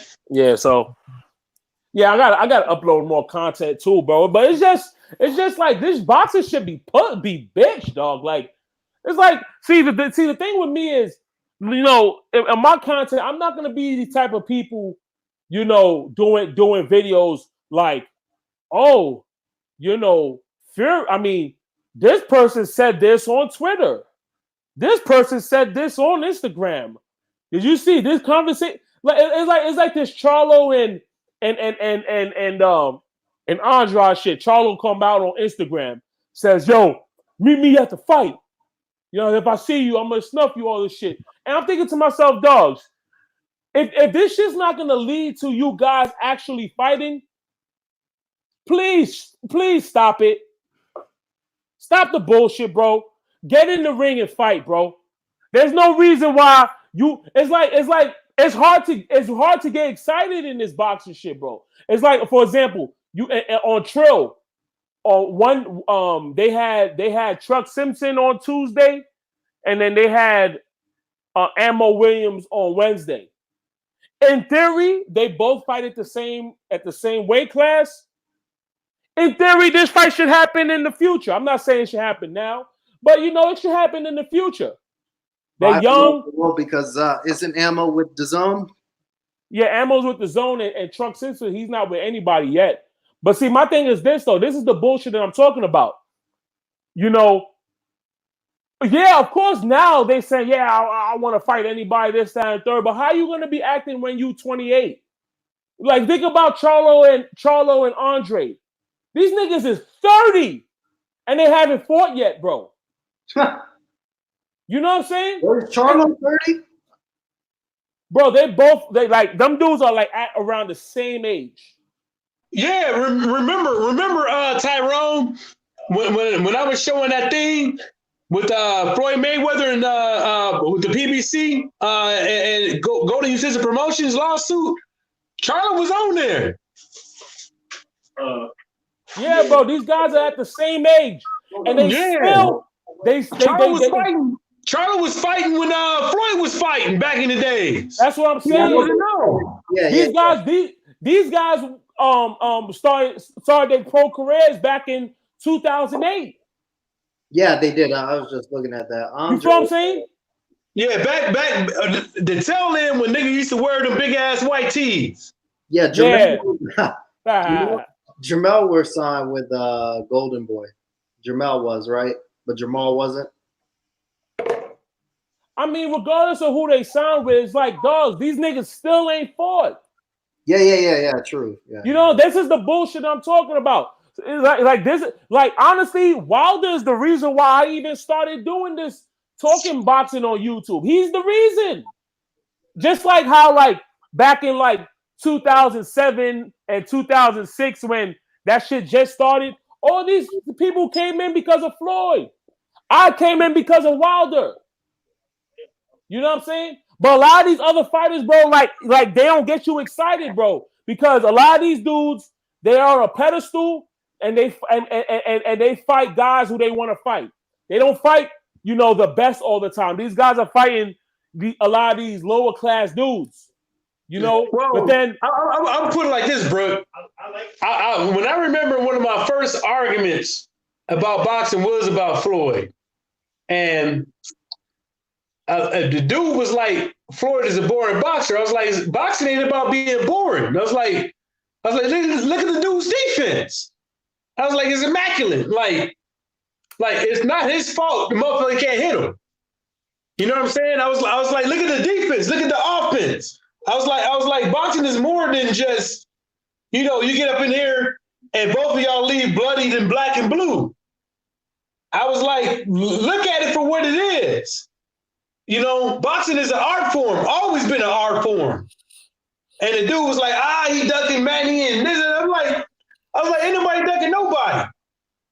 You know what I'm saying? I'm trying to tell the dude is like, if somebody say they want to take a blood test, the other person don't want to take a blood test, what do you think that is? What the fuck do you think that is? And I keep trying to tell these dummies this. The hair sample that you get at your job when you're working at Ford, the hair sample that you get at McDonald's is not the same hair sample that they doing in boxing. The scope is broader. You can put shit in your hair working at these plants, working at these jobs around here to where the shampoos and all this shit to where you won't pop. But in boxing, what's going to happen is your shit's going to come up as dirty. Then they're going to be like, wait a minute. Blasey blah, whoop, whoop, whoop. You can't fucking get around it. Even with the blood samples, it's hair, blood, and piss. Don't let these motherfuckers start poking you and taking your fat. Because it will be a wrap. People are already getting away with cheating. It ain't the same goddamn fucking procedure. When you working at a plant and you taking a piss test for VADA, USADA, and UCADA, whether it's a piss test or a hair sample, it ain't the fucking same. It's a whole broader scope. Everybody knows that you can take a piss test at a job and you can fucking pass if you're doing this synthetic piss or whatever the case may be. You can pass all day. But on the Olympic level, on what VADA and USADA and UCADA got, you ain't passing with that shit. Because they gonna know if your piss is synthetic. Because they testing for that. Because they paying the money to figure out if you're trying to get over the system or not, and if you are hot or are you warm or cold. Man, like I said, man, regardless to it, bro, a lot of these fighters are hoes, bro. A lot of these fighters are bitch-ass dudes. A lot of these guys don't want to fight certain guys and shit like that. Yeah. And it's bullshit, bro. Like, dude, like I'm saying with this Charlo and Andre shit. Like, this is boxing. This is the state of boxing today, right? You had Jamal Charlo and Gennady Golovkin, fighting for the right to fight Brandon Adams. This is boxing, bro. Like that shit was so ridiculous, bro. It was ridiculous at all levels. Like, y'all should be fighting each other. But no, y'all want to go on a bidding war. These niggas went on a bidding war to fight basically a 154-pounder. You saw the size difference between Charlo and Brandon Adams, bro. It was significant, man. It was cringy, bro. Honestly. Brandon, I'm just smiling all over the place. Like, what's so funny, dog? Like, why are you smiling so much, dude? What's the matter with you, my man? This nigga smiling all throughout that whole promotion. Like, dude, what the fuck is wrong with you, dog? You know what I'm saying? Like, this shit be weird. These niggas is weirdos in this boxing shit, dog. You know? Yeah. It's like for a fight to be significant, it has to like for you to take a chance, it has to be like pay-per-view. And like you got these lower level guys talking about pay-per-view. You have a Tevin Farmer talking about pay-per-view for Tank Davis. Tevin Farmer? Not anymore. Tevin Farmer. Yeah, but that ain't all Tevin Farmer's fault, because that's what they want out of Tevin Farmer. I mean, out of Gervonta Davis, for him to be a pay-per-view star. But like I keep saying, like everybody gave the fans a big fight before they came a pay-per-view star, and I don't think that all Deontay Wilder fights should be a pay-per-view either.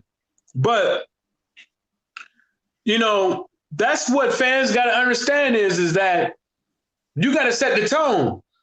If we the ones paying for these dudes to live the life that they live in and stuff like that, you know, I don't care who you are.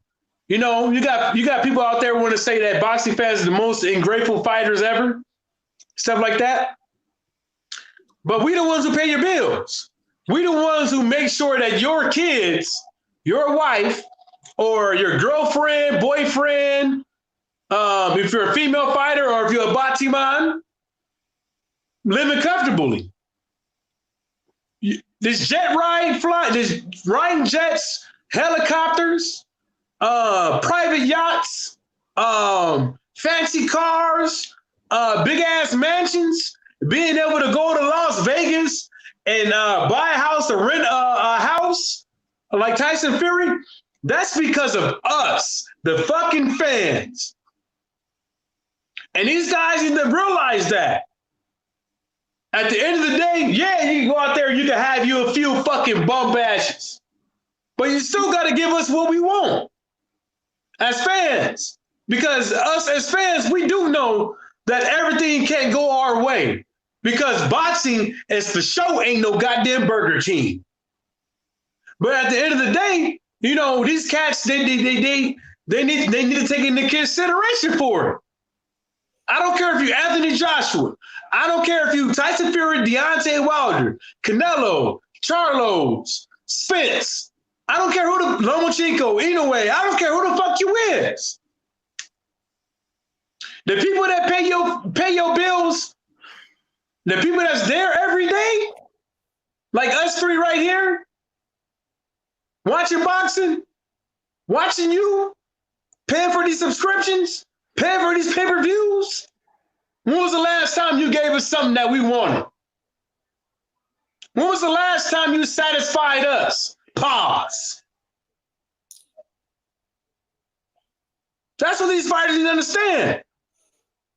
Man, these fighters, man, these dudes, man, I don't know. Like that's why, like, you know, so that's why I be saying, like, sometimes, man, like I regret, like, I mean, I enjoy, you know what I mean, like talking boxing with you guys and shit like that. But I sometimes I regret like just you know, doing this talking boxing, or because it's so bitch, dog. It's like we can't talk about like when you think about it, most of the conversations we have, we're not talking about fights as much as we should. See, that's what's missing in the boxing community, on YouTube and on Instagram and Facebook and all this shit. It's like everything is just chitter chatter. Everything is just you know, whole shit, dog. Like nigga like me, bro, I want to talk about the fights. I want to talk about fights, bro. Like Wilder Fury, I want to talk about the fight. How about let's do this? That's the reason why I said this. Said this on the backstage. Is that we need to come up with something and have it in order. So how about we do this? We talk about the fights first, the fights that's coming up this weekend first, and then we get to the bullshit. We can do that. And then we get to the odds and ends and the other shit that's going around, the gossip talk and the bullshit, the fuckery. We talk about the fights first, and then we get into that. So but even the fights, huh? But even the fights is like, okay, like for example, I'm looking forward to seeing Caleb Plant, but faking boots, bro. Like, look at his name, man. Faking boots. Like, fuck this dude, or man. that one nigga named Fruits. Come on, man. Bag boots. Faking boots, bro. Like, this is this man's name, son. Like, well, I saw a highlight of him getting KO'd. That was just so watching basically him he's get chinny. knocked out. It was bad. He's chinny. Yeah, it was bad. Oh boy, man. I don't know, man. Matter of fact, because we was talking about the commentary. I hope, because I plan on going to the theaters and shit. Hopefully, I don't want to listen to Top Rank commentary, bro. That's on that. Yeah, bro. I don't want to listen to that shit, dog. Is the same guy who busted a nut on Tim Bradley's head when Tyson Fury threw that left hook versus Tom Schwartz. And everybody's seen it and heard it. Bro, I put it like this, is that when you have a fight card and whoever headlining that fight, it needs to be somebody in there has to be in that weight class, whoever commentated. That's the way I put it sometimes, because, you know, I know Lennox Lewis, he knows his boxing. Lennox Lewis is out there. Lennox Lewis is out there teaching the kids and stuff like that. I don't know if y'all know that, but Lennox Lewis been out there. He got his, he opened up his own gym and shit. Yeah, I know. Yeah, helping out the youth and shit. But a lot of these guys, they never fought in these lower weight classes, and they sitting up here talking about them. It's different. These guys, they move faster, and some of these guys, they hit hard for the weight division they in, or extremely hard for the weight division they in. But it's a different look, and that's why I'm glad that for the Wilder Fury fight, that a lot of us three people were saying like Paulie Malignaggi need to go. We've been saying this people have been saying this for years, since I had a channel. Before I had a channel, he don't need to be talking about boxing. Yeah, he does a good job and all, but he don't do none of these fighters out here justice. Real talk. Because these fighters out here to be winning, but he still be shitting. Real talk. Yeah, because see, think about Paulie Malignaggi. This guy. I mean, obviously he's been a pro for years and shit like that, but his philosophy on boxing is completely different from other people. Because like we said, like we constantly say, he's a feather-fisted cat.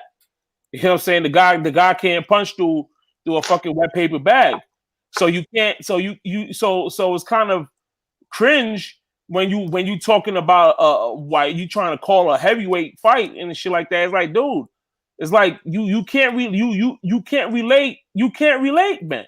I mean, I don't know, man. Like, I just think he's just a bad commentator. Like, to me, like I don't think it's a situation where you gotta have like a different commentator for every division, but just bring people that know what the fuck they talking about. It's like, I mean, that's what I meant though. That's what I meant, because some of these cats don't know, and then people, they shit on Lennox Lewis because they want him to be this thing, but Lennox Lewis is telling them what he feel, what he think. Somebody, G. You know what I'm saying? But I'll be right back. All right. No, but that's what I'm saying. Is like, you can't, like, guys like a Paulie Malignaggi is like, you're not calling the fight fair down the line. There's no way you're not doing that. You know what I mean? You're swaying. You are biased towards the other guy, and that's clear during the commentary. the HBO used to do the same bullshit. You know what I'm saying? The guy that they really want to see win, like who they want to see win. You know what I'm saying? You can't call fights like that. You know, like it's like with the when Paul Malignaggi was like, oh look, he's getting like extra time. You can't do that and all this shit. Okay, but you were from New York and you don't even know the rules and shit. The shit changed after that guy got paralyzed. That heavyweight fighter got paralyzed. You know what I'm saying? So there's a lot more precaution that's going on.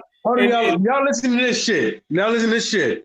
Hold up. Hey, Art, what's the last boxing fight you saw? That was my oldest brother when he was professional. Boxing. He's professional. Golden Gloves. Marty Simmons was his coach right there on Hess Street, Lufkin Rule, 2nd on Michigan. And he fought on naval bases. And he when was the last boxing match you saw on TV? Shit. You can't remember with your drunk ass, huh? Oh, no.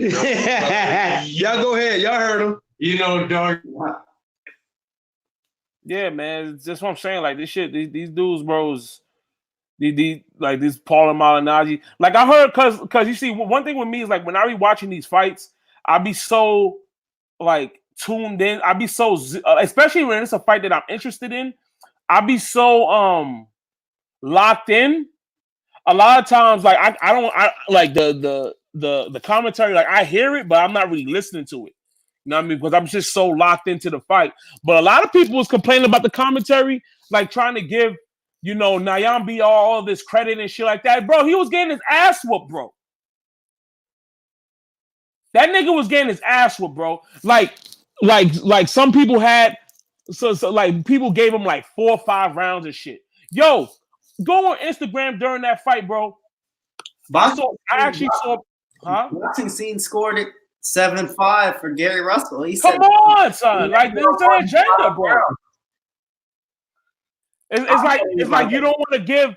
It's like he's winning these rounds, but if what you call it does anything, you're gonna give him the round. Get the fuck out of here, man. They're pity votes. That's what it is. And yeah. I don't know, man. This at the very most, that man won fucking 3 rounds. 3 rounds, bro. At the most. 4 is a really reach. But I'm thinking maybe 3, maybe. He lost the first 5 rounds easy. Yeah, straight up.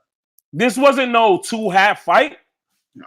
And then to be honest with you, when Nyambiar made an adjustment, Gary Russell adjusted to him, bringing the fight to him more. Yeah. You know what I'm saying?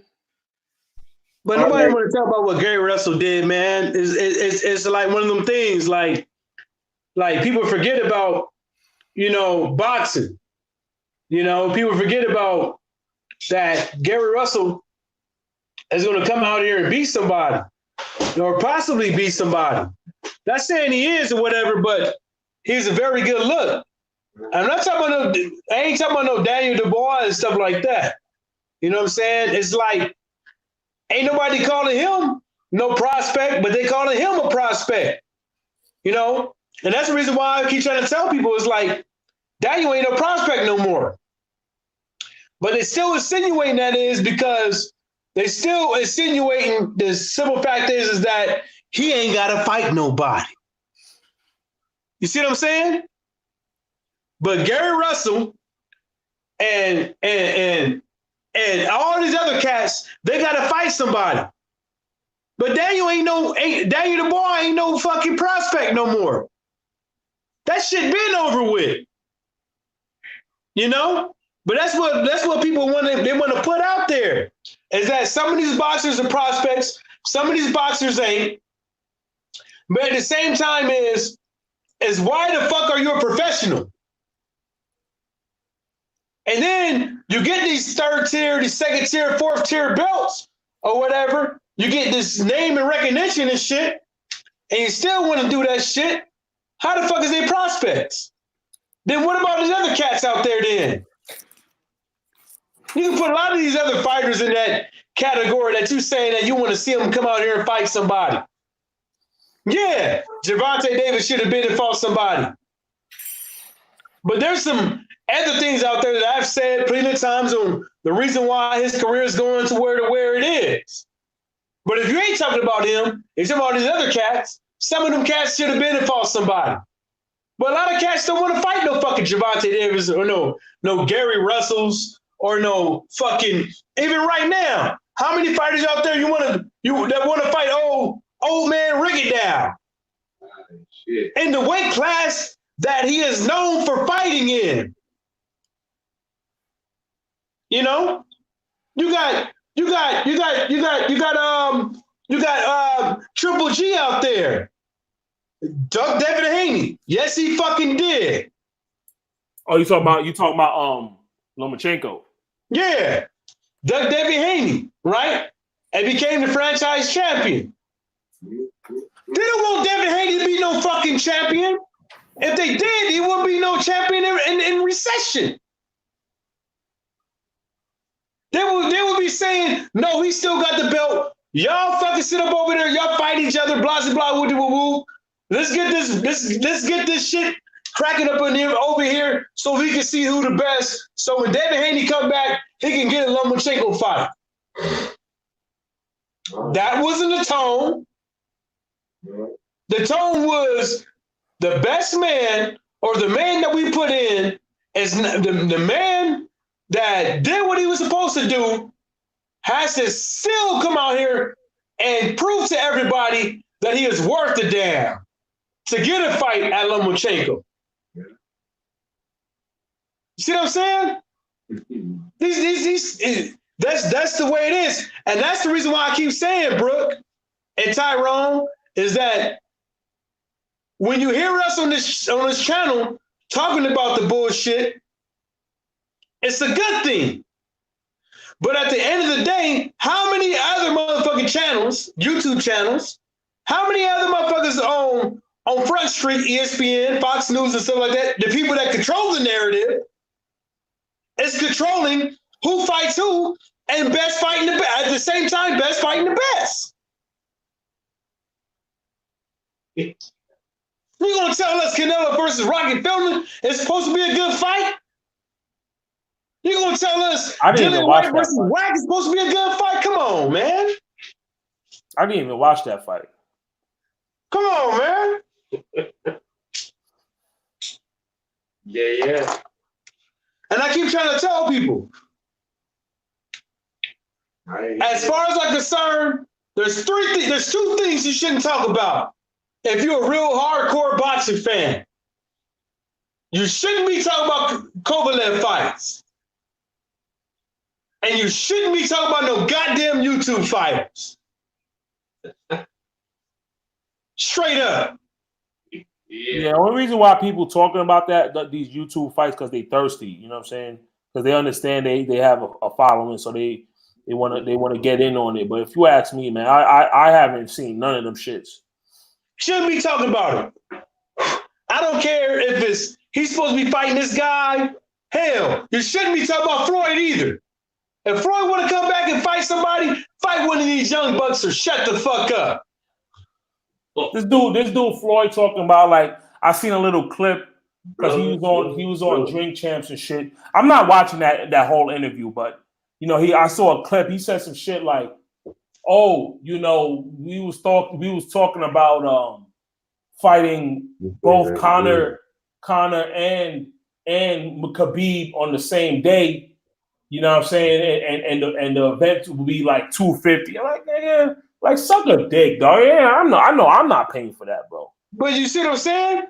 You're gonna fight two dudes that ain't never been in the boxing ring in the same day to try to prove a point when the point ain't need to be made. The point needs to be made if you want to come back and you want to make and you want to make another $200, $300 million, come back and fight Spence. Come back and fight Crawford. Come back and fight these young bucks. Don't worry about these dudes that ain't never been in the boxing ring. Worry about these dudes that's been in the boxing ring that's worth a damn. Now, if you come back and fight Spence and Crawford and a couple of these other cats that's worth a damn, I'm all for it. But if you ain't, and if you on this goddamn fucking Manny Pacquiao shit, buying time, getting money to run your political agenda over there in the Philippines, I ain't trying to hear it.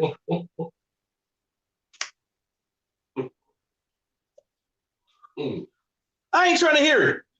Don't give me no goddamn political bullshit. We all know what it is. Yeah. Manny Pacquiao ain't talking about fighting no Earls. Is he talking about fighting Crawford? One of them Charlo dudes? You know what I'm saying? Is he talking about fighting somebody that's fucking hungry and young and black? Nah, the fuck he ain't. Nah, the fuck he ain't. Why would that old ass motherfucker do that shit knowing now well that his career right now as we speak is limited? He got 1 foot in boxing and 1 foot as a fucking regular civilian. Throw it away. He don't want that smoke. If he want that smoke, he could have been had that smoke. Everybody out here looking for paydays. Don't want to get hit and don't want to hit nobody. Nobody wants no smoke. Yeah, said Art. That's right. Nobody, they don't want this smoke. No one wants no smoke here. Not neighbors. Hell no. Fuck that. Yo, Mike, man, you got your drunk cousin saying talking shit. Man, that's my neighbor, man. Oh, okay. Respect. He like, what you are? How old is you? Today, shit, I'm 89. Man, I asked you a simple ass question. All right, 61. He's 61. Oh, that's what I'll say. Oh, man. Brother Mike, brother, no one wants no smoke from us neighbors. But you can get it though. Shit, they want it. Come on down. There's smoke. They want to smoke. Shit. There'll be some smoke. Vato over here talking crazy. Vatos locals forever. Vatos local forever, bro. No, that's right. Yeah. Nah, but yeah, I'm gonna get going though, man. I'm gonna head out and shit. Yeah. Man, you ain't doing shit over there, Brooklyn. Oh man. Yeah. You better cook me some of them collard greens with that kale. Hey. Yeah. Hey, Brooklyn, I'm gonna tell you this one thing. That's Actually, you know my old lady from Africa, right? When she cooked collard greens, she actually put kale in there. Mm-hmm. She don't put mustard greens, she put kale. Yeah, whenever I make collard greens, I've just used collard greens. But yeah, kale, yeah, I fucks with kale though. I saute it, you know, just cut it up raw, put it in juices. Yeah, kale's the shit. Bro, kale was good. Yep. Yes, sir. Tyrone over there on mute. Mm-hmm. Yeah, what's up? Nah, but yeah, I'm what? Because we about to roll. Yeah, I'm about to roll myself. I was trying to shut this down a while ago. Yeah.